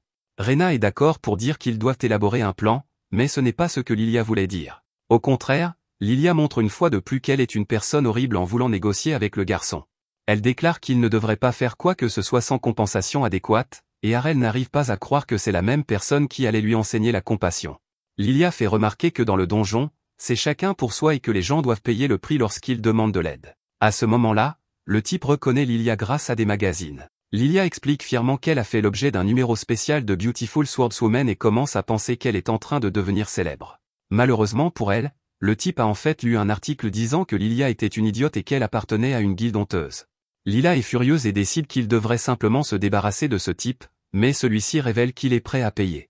Il s'agit d'argent qu'il a gagné au jeu, et Lilia accepte rapidement le paiement. Arel a un problème, mais cela n'a rien à voir avec l'argent. Cela concerne le type lui-même, car Arel ne peut s'empêcher de penser qu'il a trop de sang sur les mains. Lilia ne trouve pas cela étrange, car elle fait remarquer que les gens saignent lorsque leur protection divine prend fin, et que tout le monde n'est pas aussi robuste que lui. Ils ont toutefois reçu le paiement, et Lilia dit qu'ils peuvent maintenant les aider. L'homme leur montre le chemin. Arel ne parvient toujours pas à se débarrasser de son mauvais pressentiment, car il se souvient d'une fois où il avait perdu autant de sang que cet homme. Arel ne pouvait même pas se tenir debout, encore moins marcher, sans que de l'eau bénite ne le guérisse d'abord. C'est pourquoi Arel en conclut que les blessures de cet homme sont fausses. Arel ne sait pas ce qu'il a en tête, mais il pense que cela pourrait être amusant, alors il décide de jouer le jeu. Ils arrivent à l'entrée de la pièce cachée, mais les filles ne voient aucun signe des amis du type. Le type semble inquiet, mais Arel ne sent aucun danger dans les environs. Rena se demande s'ils ne sont pas arrivés trop tard, et Lilia panique en voyant une énorme mare de sang dans la pièce. Mais au lieu de s'inquiéter, elle est simplement contente de trouver une pièce d'or et de ne pas repartir les mains vides. Lilia se précipite pour la ramasser, mais cela active un sort. Arel dit que ce n'est pas bon signe et Rena comprend qu'il s'agit d'un piège de téléportation. L'homme annonce qu'il s'appelle Dil et qu'il est heureux de voir que Lilia est aussi cupide que le disent les rumeurs. Il admet les avoir trompés et s'excuse en disant qu'il ne faisait que son travail. Malheureusement, il est choqué lorsqu'il se retrouve enfermé dans la pièce et que le sort s'étend à lui. Personne ne lui a dit que le piège téléporterait tout ce qui se trouvait dans la pièce et il se retrouve lui aussi pris au piège. Ils sont tous téléportés dans une pièce sans issue et Rena n'a jamais rien vu de tel auparavant. Cela signifie qu'ils se trouvent probablement encore plus bas que le 14e étage et qu'ils ne savent pas à quel danger ils vont être confrontés. Lilia exige que Dil leur explique ce qui se passe, mais elle panique après avoir accidentellement donné un coup de pied à sa pièce d'or. À ce moment-là, ils doivent tous être en alerte, car la pièce fait briller une lumière autour d'elle. Dil explique qu'il a simplement reçu l'ordre de les conduire à un certain endroit afin qu'ils déclenchent un piège de téléportation dont ils ne peuvent s'échapper. Le piège les a envoyés au niveau le plus bas du donjon, où des dieux de l'épée de niveau avancé les attendent. L'un de ces dieux de l'épée apparaît devant eux, mais Lilia pensait que cette classe n'était qu'un mythe. Cependant, elles n'ont pas le temps de réfléchir, car Arl la force à se baisser pour éviter que la tête de Lilia ne soit tranchée par l'attaque du dieu de l'épée. L'attaque détruit complètement le mur derrière elle, et les filles ne peuvent que se demander quel genre de compétence insensée vient d'être utilisée. Arel, quant à lui, semble tout savoir à ce sujet. Il révèle que cette compétence s'appelle la Divine Air Slice, une compétence de dieu de l'épée qui produit des attaques tranchantes d'un autre monde. Lilia n'arrive pas à croire qu'il puisse créer une attaque aussi terrifiante à une telle distance, mais ce n'est pas tout. Le dieu de l'épée fait preuve d'une vitesse et d'une puissance incroyables, écrasant presque Arl contre un mur. La jeune fille craint pour sa vie, mais Arl explique que passer autant d'heures à acquérir cette compétence en valait la peine. Le dieu de l'épée a projeté Arel contre un mur qui l'a même détruit, mais cela n'a pratiquement pas épuisé la protection divine d'Arel. Arel parvient à créer un peu d'espace, mais le dieu de l'épée est terrifiant. Il possède une version supérieure du Blink Dash d'Arel, appelée Divine Step, et Arel n'a aucun doute sur le fait que cette créature est un dieu de l'épée de classe super avancée. Alors que n'importe quelle personne normale serait terrifiée, Arel se rend compte que c'est l'occasion idéale pour lui de se tester. Les autres n'arrivent pas à croire qu'il pense cela, et Arel disparaît en un instant. Il lance une offensive, et les filles n'ont jamais vu quelqu'un bouger aussi vite. Lila est cependant choquée lorsqu'elle réalise que la flèche doit avoir appris le Divine Step du dieu de l'épée. À ce moment-là, le monstre libère sa véritable puissance, provoquant la chute de tout le monde au sol. Ils ne peuvent même plus bouger et toute leur énergie leur est retirée. Étonnamment, Arel reste debout et n'est absolument pas affecté. C'est parce qu'il a vécu la même chose à chaque fois qu'il s'entraînait avec sa mère. Au début, il lui était difficile de l'accepter, mais après s'être entraîné sans relâche avec elle pendant des années, Arel a réussi à y résister. Sa mère a été impressionnée lorsqu'il a finalement réussi à ne pas s'effondrer sous l'immense pression de son pouvoir, mais Arel a admis que cela n'avait pas été facile. Il avait toujours l'impression qu'il pouvait s'écrouler à tout moment, et il lui fallait toute son énergie pour rester debout. Sa mère lui a ensuite enseigné davantage sur la technique qui se cachait derrière. Elle lui a expliqué qu'après avoir utilisé une technique de présence divine pour figer son adversaire, on utilisait généralement une autre technique appelée « rupture infinie », juste après. Elle lui avait déjà montré cette attaque et Arel s'en souvenait comme d'une attaque terrifiante à grande vitesse. Arel a fait remarquer qu'il n'aurait aucun moyen de se défendre contre cette attaque, car il lui fallait déjà toute son énergie pour rester debout, mais sa mère s'en moquait. Elle était implacable lorsqu'elle l'entraînait, mais elle lui promit d'essayer d'y aller doucement cette fois-ci. Arel ne tarda pas à lui rappeler qu'elle était vraiment mauvaise pour ajuster la force de ses attaques, mais elle lui assura qu'elle ferait attention. Malheureusement, elle échoua à nouveau en utilisant toute la puissance de l'attaque, rupture infinie, contre lui et détruisit presque toute la forêt. Arel remercie cependant sa mère, car son entraînement intensif l'avait préparé à ce moment précis. Il voit l'attaque infinie que le monstre s'apprête à utiliser, alors il le distrait avec la pièce d'or de Lilia. Arel s'envole alors dans les airs et révèle qu'il a passé des années à apprendre à utiliser lui-même la technique infinie. Il la déchaîne sur le dieu de l'épée et réduit le monstre en morceaux. Lilia ne pourrait être plus fière de son mari, alors il doit à nouveau lui rappeler qu'il ne se marie pas. Après cela, Rena veut désespérément savoir comment Arel a pu utiliser une compétence de dieu de l'épée. Lilia répond qu'elle a vécu dans cette ville toute sa vie et qu'elle-même n'a jamais vu de dieu de l'épée. La réponse est bien sûr simple, car Arel révèle que sa mère est un dieu de l'épée. Les filles sont choquées, mais Rena se rend compte que sa mère faisait juste semblant d'être une princesse de l'épée dans le village. Arel explique que sa mère n'aime tout simplement pas attirer l'attention et que tout ce qui lui importait, c'était sa famille. Rena y réfléchit et se dit que si elle avait su qu'Arel était le fils d'un dieu de l'épée, elle ne l'aurait jamais défié il y a toutes ces années. Arel dit qu'il est content que sa mère ait gardé le secret, car sinon, il ne serait jamais devenu ami avec Rena. Rena est prise au dépourvu, mais Lilia gâche leur petit moment en leur rappelant qu'ils doivent trouver un moyen de s'échapper. Une nouvelle lumière apparaît, ce qui enthousiasme Arel à l'idée d'affronter un autre adversaire puissant, mais cette fois-ci, il s'agit d'un sort de téléportation. Il pense que c'est le moyen de s'échapper, alors Lilia dit à Dil de les accompagner. Dil est surpris, car il pensait qu'il serait sûrement laissé derrière ou battu en guise de punition, mais ce n'est pas le cas. Lilia dit qu'Arel a réussi à combattre un adversaire puissant après être descendu ici, alors elle est prête à fermer les yeux sur le mauvais comportement de Dil pour cette fois. Dans un bar, Rod repense à ce qu'Arel a dit, à savoir qu'il peut encore se battre avec un seul bras. Rod n'y croit pas et pense que c'est plus facile à dire qu'à faire. À ce moment-là, il entend des types se vanter de tout l'argent qu'ils ont reçu pour avoir piégé des imbéciles dans un piège de téléportation. Au début, ils semblent se sentir mal d'avoir laissé Dil derrière eux, mais ils finissent par en rire. Il s'avère qu'ils ne lui ont pas dit que le sort téléporterait tout ce qui se trouvait dans la pièce afin qu'ils puissent tous obtenir une plus grande part du paiement.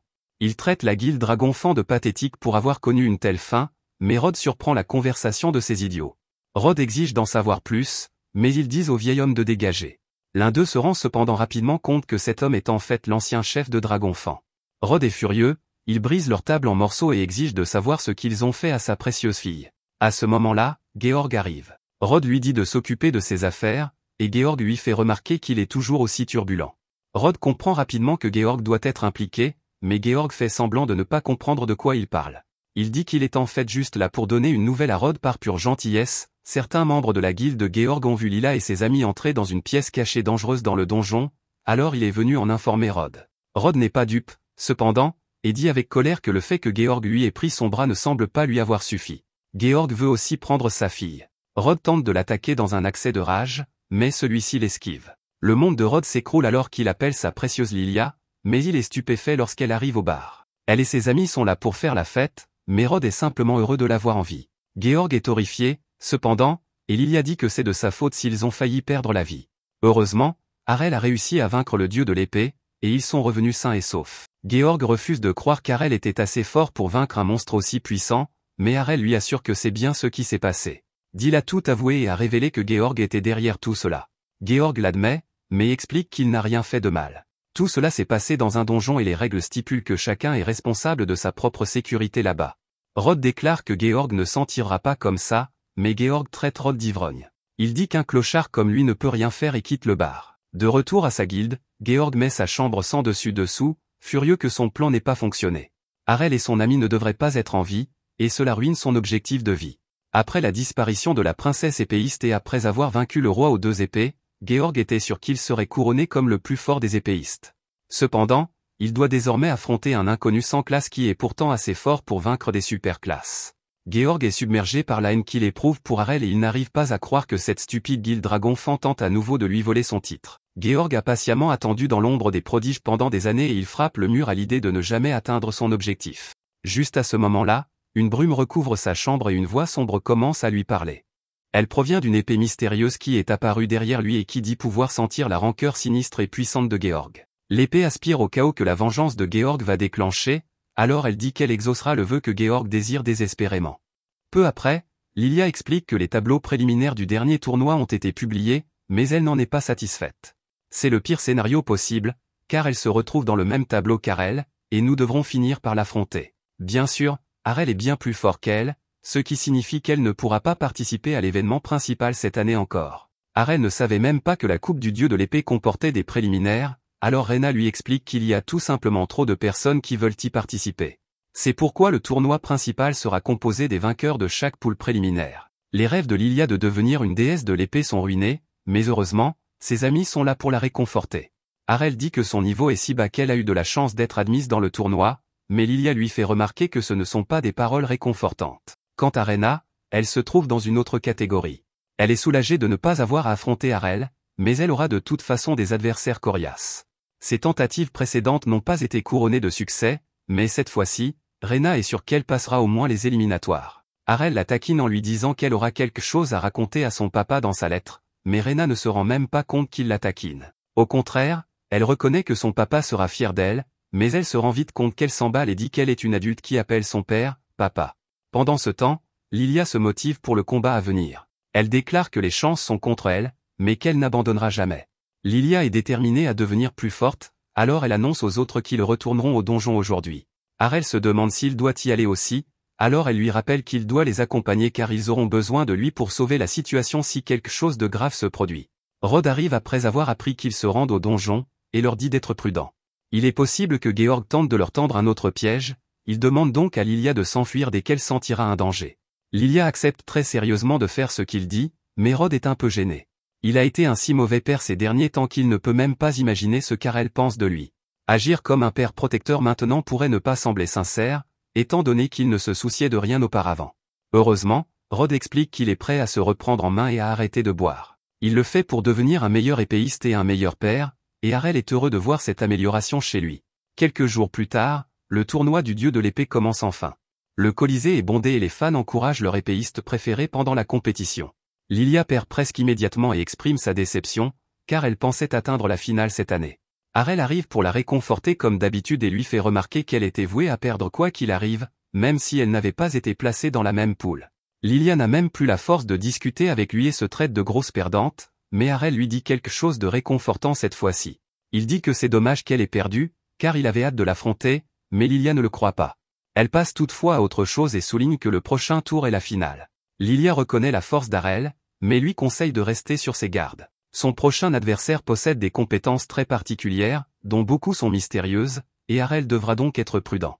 Harel ne s'inquiète pas trop de ses compétences uniques, car il a déjà vu la plupart des compétences dans le donjon, mais Lilia lui dit qu'il se trompe. Tout ce qu'il a vu jusqu'à présent n'était que des compétences d'escrime, et son prochain adversaire possède des compétences qui vont au-delà. Harel est bien sûr perplexe, car il s'agit du tournoi du dieu de l'épée, alors Lilia lui révèle que la classe de son prochain adversaire est celle d'épéiste magicien. Cela signifie qu'elle est capable d'enchanter son épée avec de la magie lorsqu'elle se bat. Harel ne peut s'empêcher de se demander si la participation d'un magicien à un tournoi d'épéiste est contraire aux règles, mais ce n'est pas le cas. Lilia explique que la classe à laquelle on appartient n'a en réalité aucune importance, et que la seule condition pour participer est d'être inscrit dans une guilde. Cela semble logique pour Harel, car il a lui aussi été autorisé à participer alors qu'il n'appartient à aucune classe. Harel est appelé sur scène, alors Lilia lui souhaite bonne chance. Quand Harel arrive, son adversaire décide de mettre les choses au clair dès le départ. Elle explique d'emblée que sa classe de magicienne épéiste est une classe équitable et acceptable. Elle entend sans cesse des plaintes à ce sujet, alors elle précise clairement qu'elle ne veut pas entendre d'excuses pathétiques après sa défaite, comme dire que l'utilisation de la magie est injuste. Comme toujours, Harel s'en moque éperdument, car il veut juste se battre et il aimerait beaucoup voir ses compétences. Il dit que le meilleur combattant gagnera et que c'est tout ce qui compte. La jeune fille se présente sous le nom de Krista, et le combat commence. Krista ne perd pas de temps et utilise immédiatement la magie en lançant des boules de feu. Harel les esquive toutes avec brio, mais les attaques de Krista semblent interminables. Même lorsqu'Harel parvient à réduire la distance qui les sépare, Krista réussit à le repousser. Harel prend un moment pour admirer son style de combat, car il est très pratique. Elle peut passer sans effort des attaques à courte distance à celles à longue distance grâce à sa magie et à son épée. Krista reconnaît qu'elle est assez puissante et déclare qu'une personne sans classe comme Harel n'a aucune chance de la battre. Harel répond qu'elle est certes unique, mais souligne qu'il y a un problème. Avoir deux moyens d'attaquer est très pratique, mais au final, elle ne maîtrise aucun des deux. Ni son maniement de l'épée ni sa magie ne sont à la hauteur d'une classe avancée classique. Krista est bien sûr insultée, mais elle est sûre qu'il changera d'avis après avoir vu sa prochaine compétence. Elle active son épée magique, et Harel est impressionné par sa lame recouverte de flammes. Krista explique qu'il s'agit d'une compétence qui imprègne son épée de magie, et qu'il s'agit de la lame ultime que seuls les épéistes magiques peuvent utiliser. Le visage d'Harel reste impassible, alors Krista se contente de l'attaquer. Elle parvient à envoyer de grandes flammes depuis son épée, qui repousse Harel. Krista est très satisfaite d'elle-même, et les commentateurs sont impressionnés par la puissance de l'attaque. Pendant ce temps, Harel réfléchit au fait que les mouvements erratiques de Krista lui permettent difficilement de deviner d'où viendront ses prochaines attaques. C'est une compétence assez impressionnante, et Harel doit admettre que cela pourrait être la lame ultime une fois qu'elle sera pleinement maîtrisée. Krista est ravie de voir qu'il commence enfin à comprendre, mais Harel répond que rien n'a changé. Ce ne serait la lame ultime que si elle était parfaitement maîtrisée, mais il souligne que Krista ne la maîtrise pas encore. Harel montre désormais sa domination totale en bloquant facilement toutes ses attaques d'un seul bras. Il explique que si les compétences de base de Krista à l'épée étaient au moins meilleures que celles de Lilia, cela aurait pu être assez efficace.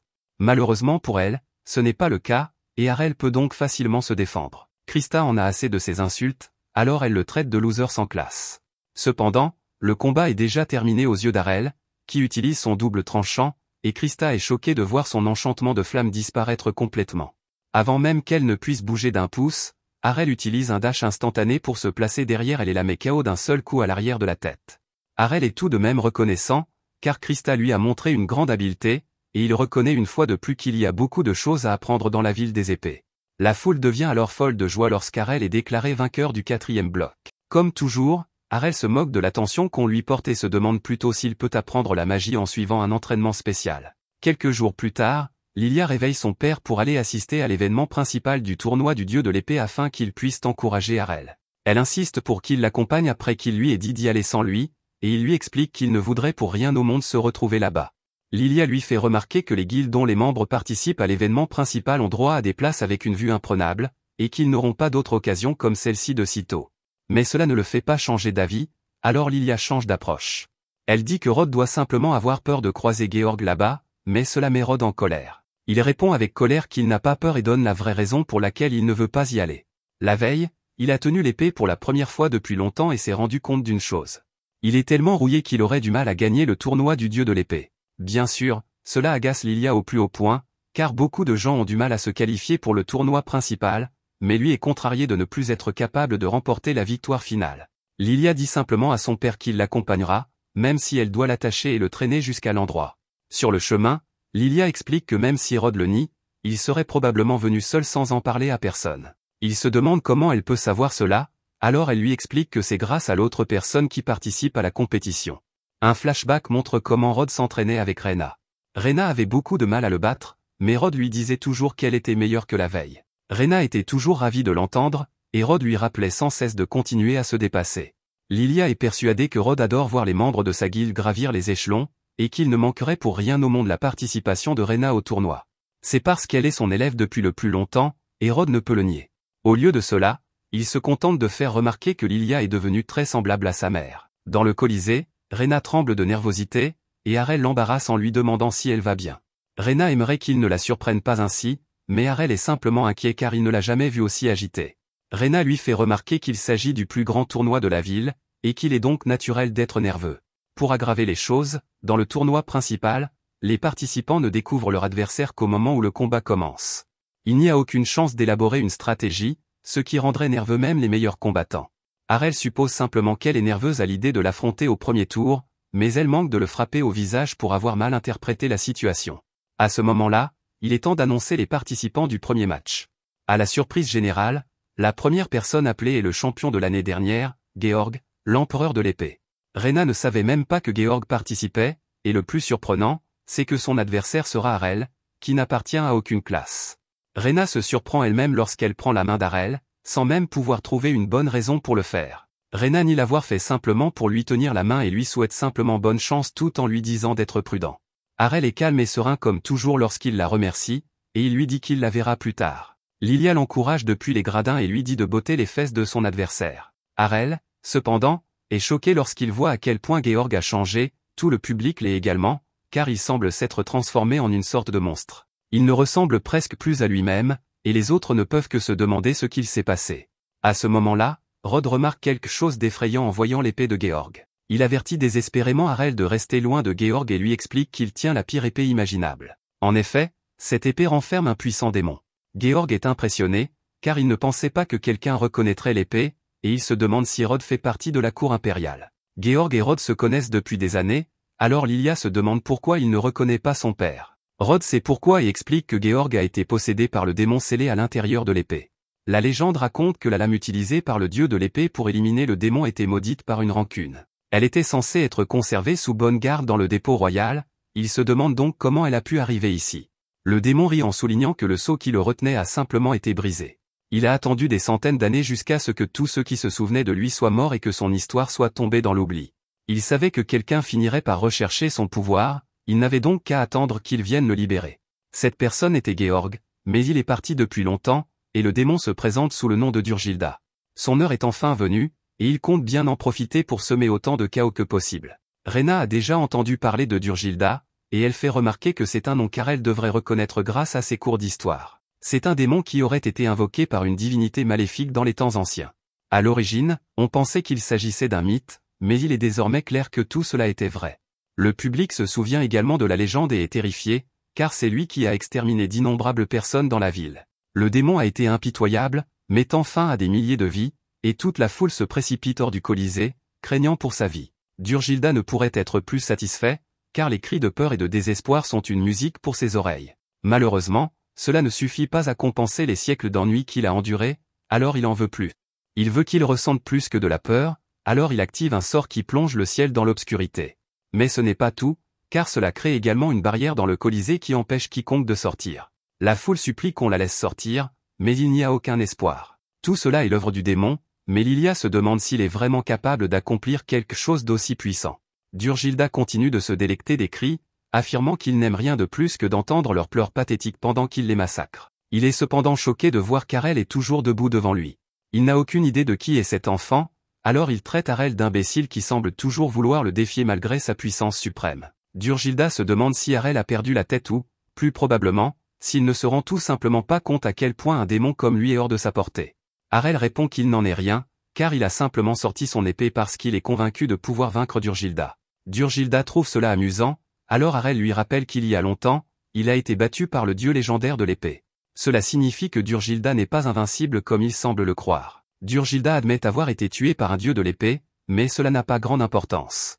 Il explique que, d'après ce qu'il peut voir dans l'esprit de Georg, le dieu de l'épée qu'il a vaincu n'est plus de ce monde. Il est mort il y a longtemps, Il n'y a donc plus personne capable de le vaincre. Harel n'est pas du tout impressionné par ce démon, car il dit qu'il y a 2 points sur lesquels il doit le corriger. Premièrement, un dieu de l'épée existe toujours. Deuxièmement, même s'il n'est pas lui-même un dieu de l'épée, Harel est convaincu qu'il peut encore battre Durgilda. Durgilda trouve cela absurde, mais il est surpris quand Harel l'attaque en un clin d'œil. Il ne s'y attendait pas du tout et il n'arrive pas à croire qu'Harel ait réussi à utiliser la technique du pas divin.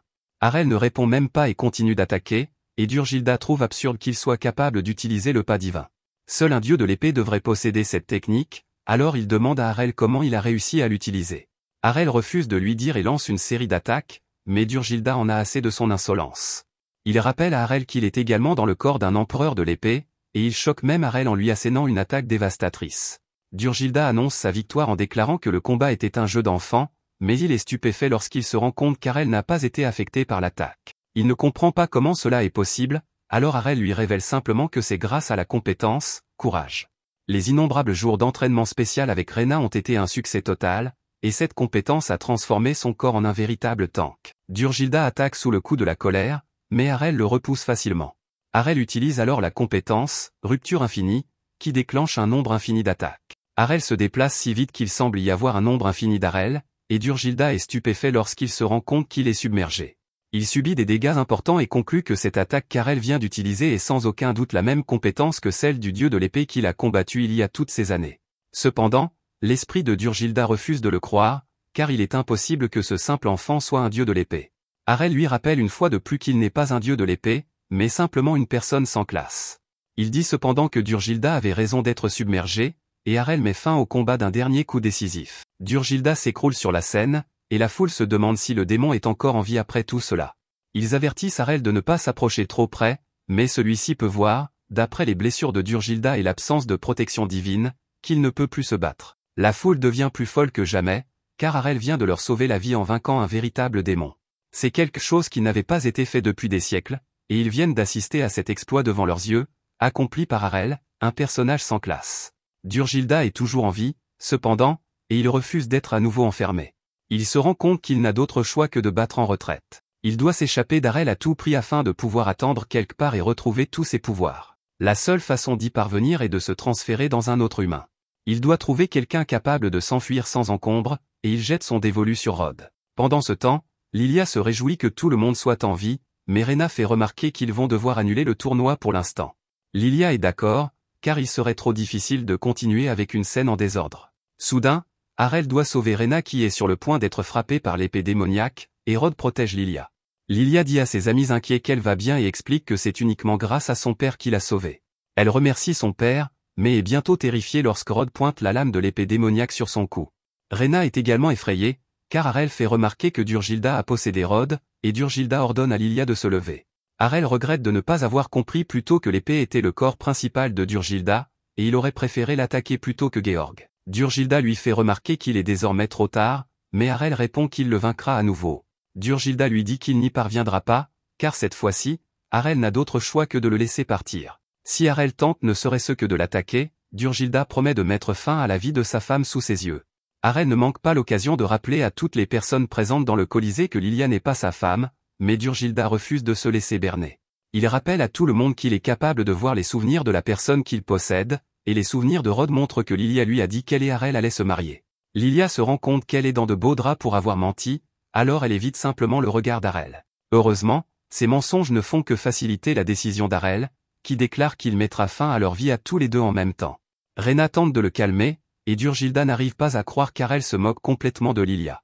Harel ne mâche pas ses mots et souligne que les gens ne peuvent être considérés comme des otages que s'ils ont réellement de la valeur. Lilia pleure sous le poids de ses paroles blessantes et lui dit que c'est la chose la plus dure qu'il ait jamais dite à son sujet. Durgilda exige de connaître la vérité, alors Lilia avoue qu'Harel n'est pas son futur mari et que ce n'était qu'un vœu pieux. Elle veut juste vivre, alors elle implore son pardon, mais Durgilda est furieuse. Harel, quant à lui, n'éprouve aucune pitié pour elle, car elle est seule responsable de cette situation en mentant tout le temps sur leur mariage. Harel n'est toutefois pas sans cœur, et il explique pourquoi il peut être si détendu dans une situation pareille. Il révèle que Durgilda ne pourra pas faire de mal à Lilia, quoi qu'il fasse. Durgilda rit de cette idée et déclare qu'il n'hésiterait pas à mettre fin à la vie de Lilia. Il est prêt à le prouver à cet instant même, mais il est choqué lorsque son bras l'empêche de le faire. Durgilda tente désespérément de l'envoyer dans l'au-delà, mais Rod refuse de le laisser faire. Rod rappelle à Durgilda que c'est son corps, et il libère Lilia tout en disant au démon qu'il ne gagnera pas. Rena est complètement perdue, alors Harel lui explique que, contrairement à ce qui est arrivé à Georg, le corps de Rod n'a pas changé du tout après avoir été possédé. Georg est devenu un monstre, mais Rod lutte clairement contre cela de l'intérieur. Lilia est émerveillée et déclare que son père a dû être plus fort que Durgilda pendant tout ce temps. Durgilda ne comprend pas pourquoi Rod le rejette, d'autant plus qu'il sait ce que Rod désire le plus. Rod aspire à avoir suffisamment de pouvoir pour retrouver sa gloire d'antan, et le démon lui explique qu'il peut lui donner cela.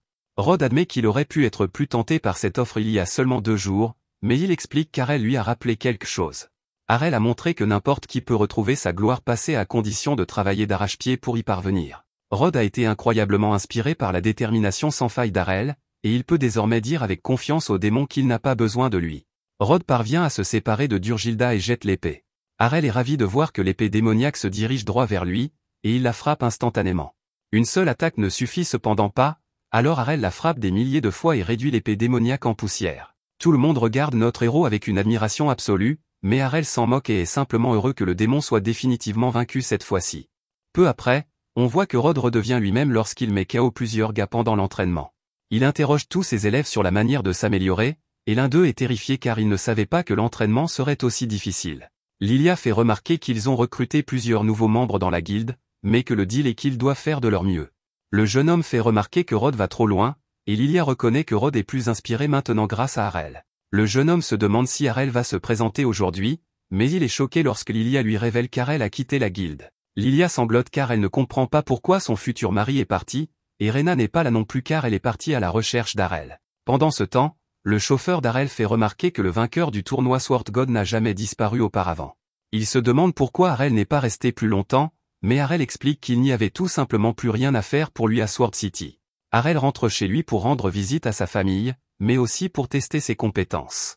Il a vaincu plusieurs personnes au cours de son voyage jusqu'à présent, mais personne ne s'est avéré être un meilleur test que la propre mère d'Harel. Peu après, Harel est impressionné lorsque sa mère parvient à sentir sa présence derrière elle, alors même qu'il essayait d'être discret.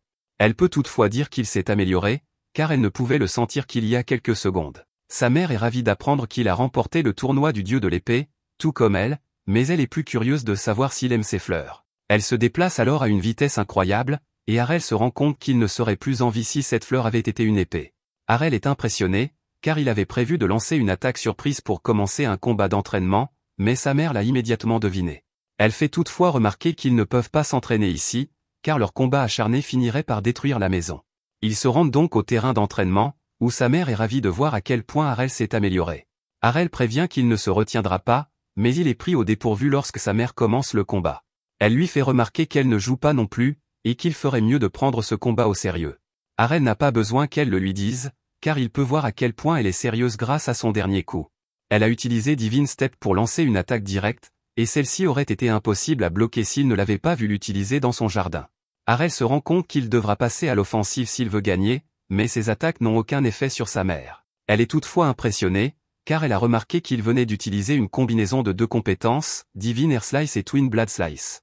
Harel se demande quelle compétence elle a utilisée pour la bloquer, mais elle lui révèle qu'il ne s'agissait pas d'une compétence, mais simplement d'un coup d'épée. Grâce à Harel, elle a appris à se battre sans compter sur ses compétences, et Harel est impressionné de voir qu'elle continue de s'améliorer chaque jour. Le combat se poursuit, et ses effets peuvent être vus et entendus à des kilomètres à la ronde. Leurs affrontements font trembler le sol, et les habitants de la ville se demandent s'il s'agit d'une sorte de monstre. Harel impressionne encore plus sa mère en utilisant des compétences divines, mais le plus incroyable, c'est qu'il n'est plus affecté par la compétence divine présence. Harel refuse de s'avouer vaincu, alors sa mère décide de tout mettre en œuvre pour le vaincre. Elle utilise Infinite Break pour mettre fin au combat, mais Harel riposte avec son propre Infinite Break. Non loin de là, Rena a réussi à se rendre jusqu'à la ville natale d'Harel. Elle se demande où sont passés tous les habitants et suppose qu'ils ont tous fui à cause du tremblement de terre qui vient de se produire. Rena se rend chez Harel, mais la petite sœur d'Harel n'est pas très aimable. Elle n'apprécie pas que Rena soit venue voir son frère et lui dit qu'Harel ne parle pas aux grosses vaches comme Rena. La petite fille renvoie la vache, mais Rena est déterminée à lui parler. Malheureusement, la petite fille dit qu'elle ne comprend pas le langage des vaches, mais Harel arrive pour calmer sa sœur, Mira. Mira se demande pourquoi ils sont si amochés, alors ils expliquent qu'ils s'entraînaient au combat. La mère d'Harel admet qu'Harel l'a battu pour la première fois, mais Harel fait humblement remarquer que cela n'a pas été si facile. Leurs compétences étaient équivalentes, et il n'a gagné que grâce à sa force physique supérieure. Rena reste toutefois très impressionnée, car sa mère est une véritable déesse de l'épée. Harel sait toutefois que sa mère n'est plus au sommet de sa forme comme à l'époque où elle faisait partie d'une guilde. Harel ne considère même pas cela comme une victoire, mais sa mère s'en moque et veut juste savoir qui est la jolie amie d'Harel. Elle ne s'intéresse même pas à son aventure et lui demande directement comment il a rencontré Rena. Mira ne veut pas écouter une vache parler, et Rena se demande si elle est vraiment si grosse que ça. Harel présente Rena, mais sa famille est choquée lorsqu'il révèle qu'il vivait avec elle. Rena veut juste savoir pourquoi Harel a quitté la guilde, alors il lui rappelle qu'il a laissé une lettre de démission officielle. Bien sûr, ce n'est pas ce qu'elle voulait dire, car elle veut simplement connaître la raison. Harel explique qu'il a déjà vu toutes les techniques d'épée qui pourraient lui être utiles, et qu'il était donc simplement temps de passer à autre chose. Rena est choquée de voir à quel point il est froid, mais sa mère est ravie de voir que Rena a fait tout ce chemin juste pour son fils. Rena s'empresse de préciser qu'elle est en fait originaire de ce village, et qu'il ne s'agit donc pas uniquement d'Harel. En fait, elle voulait aussi venir ici pour demander à la mère d'Harel de la prendre comme disciple. À ce moment-là, un chevalier arrive à la recherche de la mère d'Harel, Farah. Il l'informe qu'un événement terrifiant s'est produit à proximité et que tous les habitants de la ville sont inquiets. De nombreux arbres ont été détruits et le sol a été déchiré, et ils veulent que Farah se joigne à l'enquête. Bien sûr, tout cela est la faute d'Harel et de sa mère, alors elle répond simplement qu'ils ont déjà vaincu le monstre. Le chevalier est soulagé et remarque que Rena est revenue. Il s'agit en fait du père de Rena, Evans, qui se demande ce que Rena fait là. Farah montre qu'elle s'est trompée sur le type de disciple dont Rena parlait, en expliquant à Evans que Rena est passée la voir parce qu'elle voulait qu'elle lui apprenne à être une bonne épouse. Evans est ému de voir que Rena est déjà en âge de se marier, mais cela ne fait qu'embarrasser celle-ci. Farah pensait qu'elle voulait être sa disciple en matière de mariage, mais Rena lui fait remarquer qu'elle voulait simplement apprendre à mieux se battre. Heureusement, Farah propose de lui apprendre à devenir une bonne épéiste et une bonne épouse, et Evans trouve que c'est une excellente idée. Lorsque la mère de Rena est décédée, Evans ne savait que lui enseigner le combat. Il est cependant soulagé maintenant, car il semble qu'elle pourra apprendre d'autres choses, comme les tâches ménagères. Farah promet d'apprendre à Rena à devenir une dame respectable, ce qui fait pleurer Evans. Rena est extrêmement gênée, mais l'accord est conclu. Harel va voir son père, qui est plongé dans ses recherches sur la magie. Léon est sur le point de faire une découverte capitale, qui sera sa technique ultime. Léon se demande si son fils a ramené une jolie fille à la maison, car il a entendu tout ce remue-ménage, mais Harel répond que Rena est plus belle que mignonne. Léon est étonné, car il n'était pas sûr que son fils en soit capable, et Harel explique également qu'il a battu Farah lors d'un combat d'entraînement. Harel a atteint le sommet en matière d'escrime, il demande donc à Léon de l'aider à passer à l'étape suivante en apprenant la magie. Malheureusement, Léon lui fait remarquer que c'est impossible et qu'il est inutile d'essayer. La magie n'a rien à voir avec le maniement de l'épée et l'imitation de technique, soit on est avec cette capacité, soit on ne l'a pas, alors il dit simplement à Harel d'abandonner. À proximité, Farah commence l'entraînement en montrant à Rena comment couper des légumes. Mira dit à la vache de s'y mettre, mais elle est horrifiée lorsque Rena essaie de couper le légume comme si elle était en train de le combattre.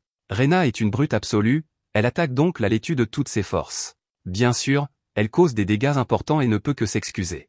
La tasse de Mira est réduite en miettes et Farah est surprise d'apprendre que Rena n'a aucune expérience en cuisine. Cela signifie qu'elle devra tout lui apprendre sur les tâches ménagères, mais Rena préférerait qu'elle se concentre uniquement sur le maniement de l'épée. Farah explique que Rena devra affiner son esprit, son corps et ses compétences pour devenir la meilleure épéiste, et cela commence par accomplir les tâches quotidiennes. Farah est simplement heureuse d'avoir une autre fille à la maison, et Rena se souvient car elle a une autre sœur plus âgée que lui. Farah explique que son autre fille a quitté la maison pour vivre sa propre aventure, car elle voulait créer un monde où il serait plus facile de vivre pour quelqu'un sans classe comme Harel. Rena reconnaît qu'il existe beaucoup de discrimination à l'égard des personnes sans classe, mais elle pense qu'Harel est tout de même beaucoup plus fort que la plupart des gens. Plus tard, Léon répare une table de cuisine, mais Harel est déçu car il n'a pas utilisé de magie pour le faire. Il est évident qu'Harel veut voir de la magie, alors Léon utilise la magie pour réparer la tasse de Mira. Pendant qu'il nettoie, Léon explique plus en détail pourquoi il a dit à Harel de renoncer à apprendre la magie. Il s'agit simplement d'une capacité spéciale que certaines personnes possèdent, car tout le monde n'a pas le mana nécessaire pour lancer des sorts. Il est inconcevable qu'une personne sans mana ni compétence puisse lancer des sorts. Bien sûr, Harel n'a jamais été du genre à abandonner, il ne croit donc pas que ce soit impossible. Léon reconnaît qu'Harel a créé un nouveau précédent en remportant le tournoi du dieu de l'épée sans avoir de classe, mais la magie est quelque chose de complètement différent. Léon sait qu'Harel est un travailleur acharné, et le nombre incalculable d'épées qu'il a cassées lorsqu'il était enfant en est la preuve. Cependant, Léon dit que certaines choses dans la vie sont tout simplement inaccessibles, même avec beaucoup de travail. Harel n'arrive pas à croire que ses parents n'aient pas jeté les épées, mais Léon explique qu'ils les ont conservées car elles sont un monument à la détermination d'Arel. Léon ne se sentirait pas bien s'il les jetait ou même s'il les réparait. Malheureusement, il explique qu'essayer de lancer des sorts sans le mana nécessaire revient à être un épéiste sans bras qui ne peut pas tenir une lame et qui doit apprendre en regardant les mouvements les yeux bandés. Peu importe les efforts fournis par cette personne, elle ne serait jamais capable de tenir une épée. Arel accepte cet argument, mais il se demande comment Léon peut être si sûr qu'il n'a pas de mana. Léon explique que si c'était le cas, Arel aurait obtenu la classe de magicien grâce à la bénédiction et aurait commencé à lancer des sorts depuis longtemps. Arel pense toutefois qu'il possède du mana, car il a ressenti quelque chose lorsque Rena le battait tous les jours à la guilde. Léon est choqué, car il suppose que Rena est du genre jalouse et violente, mais ce n'est pas ce qu'Arel veut dire. Elle le battait pour qu'il puisse obtenir la compétence courage, et chaque fois qu'il devait restaurer sa protection divine, il devait boire de l'eau bénite. Cependant, quelque chose a fini par se produire. En y repensant, Lilia était contrariée parce que la guilde dépensait tout son budget mensuel en eau bénite à cause d'Arel. Arel lui a fait remarquer qu'elle gagnait beaucoup d'argent en pariant sur lui pour remporter des tournois, mais Lilia a simplement répondu qu'elle voulait plus d'argent. Au lieu de lui donner de l'eau bénite, elle lui a donné une autre boisson qu'elle avait trouvée dans l'entrepôt de la guilde. Rena n'aimait pas cette idée, car il n'avait aucune idée de ce que c'était, mais Lilia a dit qu'il y avait de fortes chances que ce ne soit que de l'eau bénite périmée. Cela aurait aussi pu être du poison, mais Arel aimait bien l'idée de renforcer ses organes internes en buvant du poison. Arel explique que ce n'était ni un médicament ni un poison, mais quoi que ce fût, cela lui a donné l'impression d'avoir récupéré quelque chose. Léon est enthousiaste à l'idée que cela puisse débloquer le mana d'Arel, et il pense qu'il devrait l'essayer. Arel est surpris de voir à quel point son père est enthousiaste, alors Léon avoue qu'il a toujours été jaloux de Farah. Léon a désormais quelque chose à enseigner à son fils, et Arel sourit pour la première fois depuis longtemps après avoir entendu cela. Il se met immédiatement au travail, Léon demandant à Arel de ressentir la sensation du mana qu'il a récupéré après avoir bu ce qu'il a bu. Léon demande à Arel de tester s'il peut déplacer le mana dans son corps et lui demande d'essayer de le libérer. Pour ce faire, Arel doit imaginer qu'il le condense en un seul point dans la paume de sa main. Arel fait quelques essais, et Léon est stupéfait lorsqu'il y parvient. Ce n'était qu'un minuscule éclair de lumière, mais c'est la preuve indéniable qu'Arel possède du mana. Arel est soulagé d'entendre cela, mais il s'évanouit presque. Arel n'arrive pas à croire que cette petite lumière ait failli le plonger dans le coma, mais Léon lui répond que c'est tout à fait normal. Arel est peut-être un champion à l'épée, mais en termes de mana, il n'a même pas encore atteint le niveau d'un apprenti. Il aura besoin d'une réserve de mana bien plus importante que celle dont il dispose actuellement pour commencer à utiliser la magie, quelle qu'elle soit. Bien sûr, notre héros aimerait savoir comment l'augmenter, alors Léon lui explique que c'est comme s'entraîner au combat à l'épée, ou comme s'entraîner physiquement pour augmenter sa masse musculaire. Comme pour tout, il devra utiliser son mana encore et encore pour l'améliorer. Après qu'Arel se soit évanoui, Léon avoue qu'il n'a jamais voulu lui dire d'abandonner. Arel a toujours prouvé que rien n'est impossible avec de l'effort, et Léon dit qu'Arel est le meilleur fils qu'il aurait pu souhaiter. Plus tard, Arel va acheter toutes les potions de mana disponibles dans un magasin voisin. Après les avoir achetées, Arel fait ce qu'il fait le mieux et commence à s'entraîner. C'est un processus éprouvant, mais il finit par faire des progrès. 6 mois plus tard, Léon est impressionné car Arel peut désormais contrôler davantage son mana. Il dispose désormais de la même quantité de mana qu'un lanceur de sorts juste après avoir reçu sa bénédiction. Arel se demande si cela signifie qu'il va désormais pouvoir invoquer la magie, mais Léon lui explique qu'il reste encore un problème délicat à régler. Il montre à Arel un script magique, mais Arel n'a aucune idée de la signification des symboles. Léon lui explique que pour utiliser la magie, Arel devra apprendre des sorts en lisant des scripts magiques. Avec les compétences adéquates, les sorts nécessaires pour lancer un sort apparaissent presque automatiquement dans l'esprit de l'utilisateur. Malheureusement, Arel n'a aucune compétence, il devra donc former et réciter le sort dans sa tête à chaque fois qu'il l'utilisera. C'est incroyablement difficile, mais Léon explique qu'Arel pourrait obtenir de l'aide à l'Académie de la Cité de la Magie. C'est l'académie où Léon a étudié, et on y enseigne toutes les bases de la magie. Bien sûr, Arel devra d'abord s'entraîner suffisamment pour atteindre le niveau requis pour y entrer, mais cela ne pose aucun problème à notre héros, car il est avide d'apprendre. Plus tard, Mira admire la délicieuse cuisine de sa mère, mais elle est horrifiée lorsque Rena révèle que c'est elle qui a préparé le repas. Mira trouve cela dégoûtant, mais tout ce qui importe à Rena, c'est qu'Arel apprécie. Farah fait remarquer que Rena s'est en fait beaucoup améliorée, tant en cuisine qu'à l'épée. Les parents d'Arel admirent beaucoup Rena, mais Léon doit modérer ses compliments. Il s'assure de dire à sa femme qu'elle est la plus belle femme qui soit, et Rena est impressionnée par la bonne entente qui règne dans la famille d'Arel. Rena se demande si sa famille serait la même si sa mère était encore en vie, et Arel lui assure que oui. Léon utilise alors un peu de magie pour faire sourire tout le monde, et Arel jure de devenir beaucoup plus fort en apprenant la magie. Merci d'avoir regardé mon résumé. N'oubliez pas d'aimer la vidéo.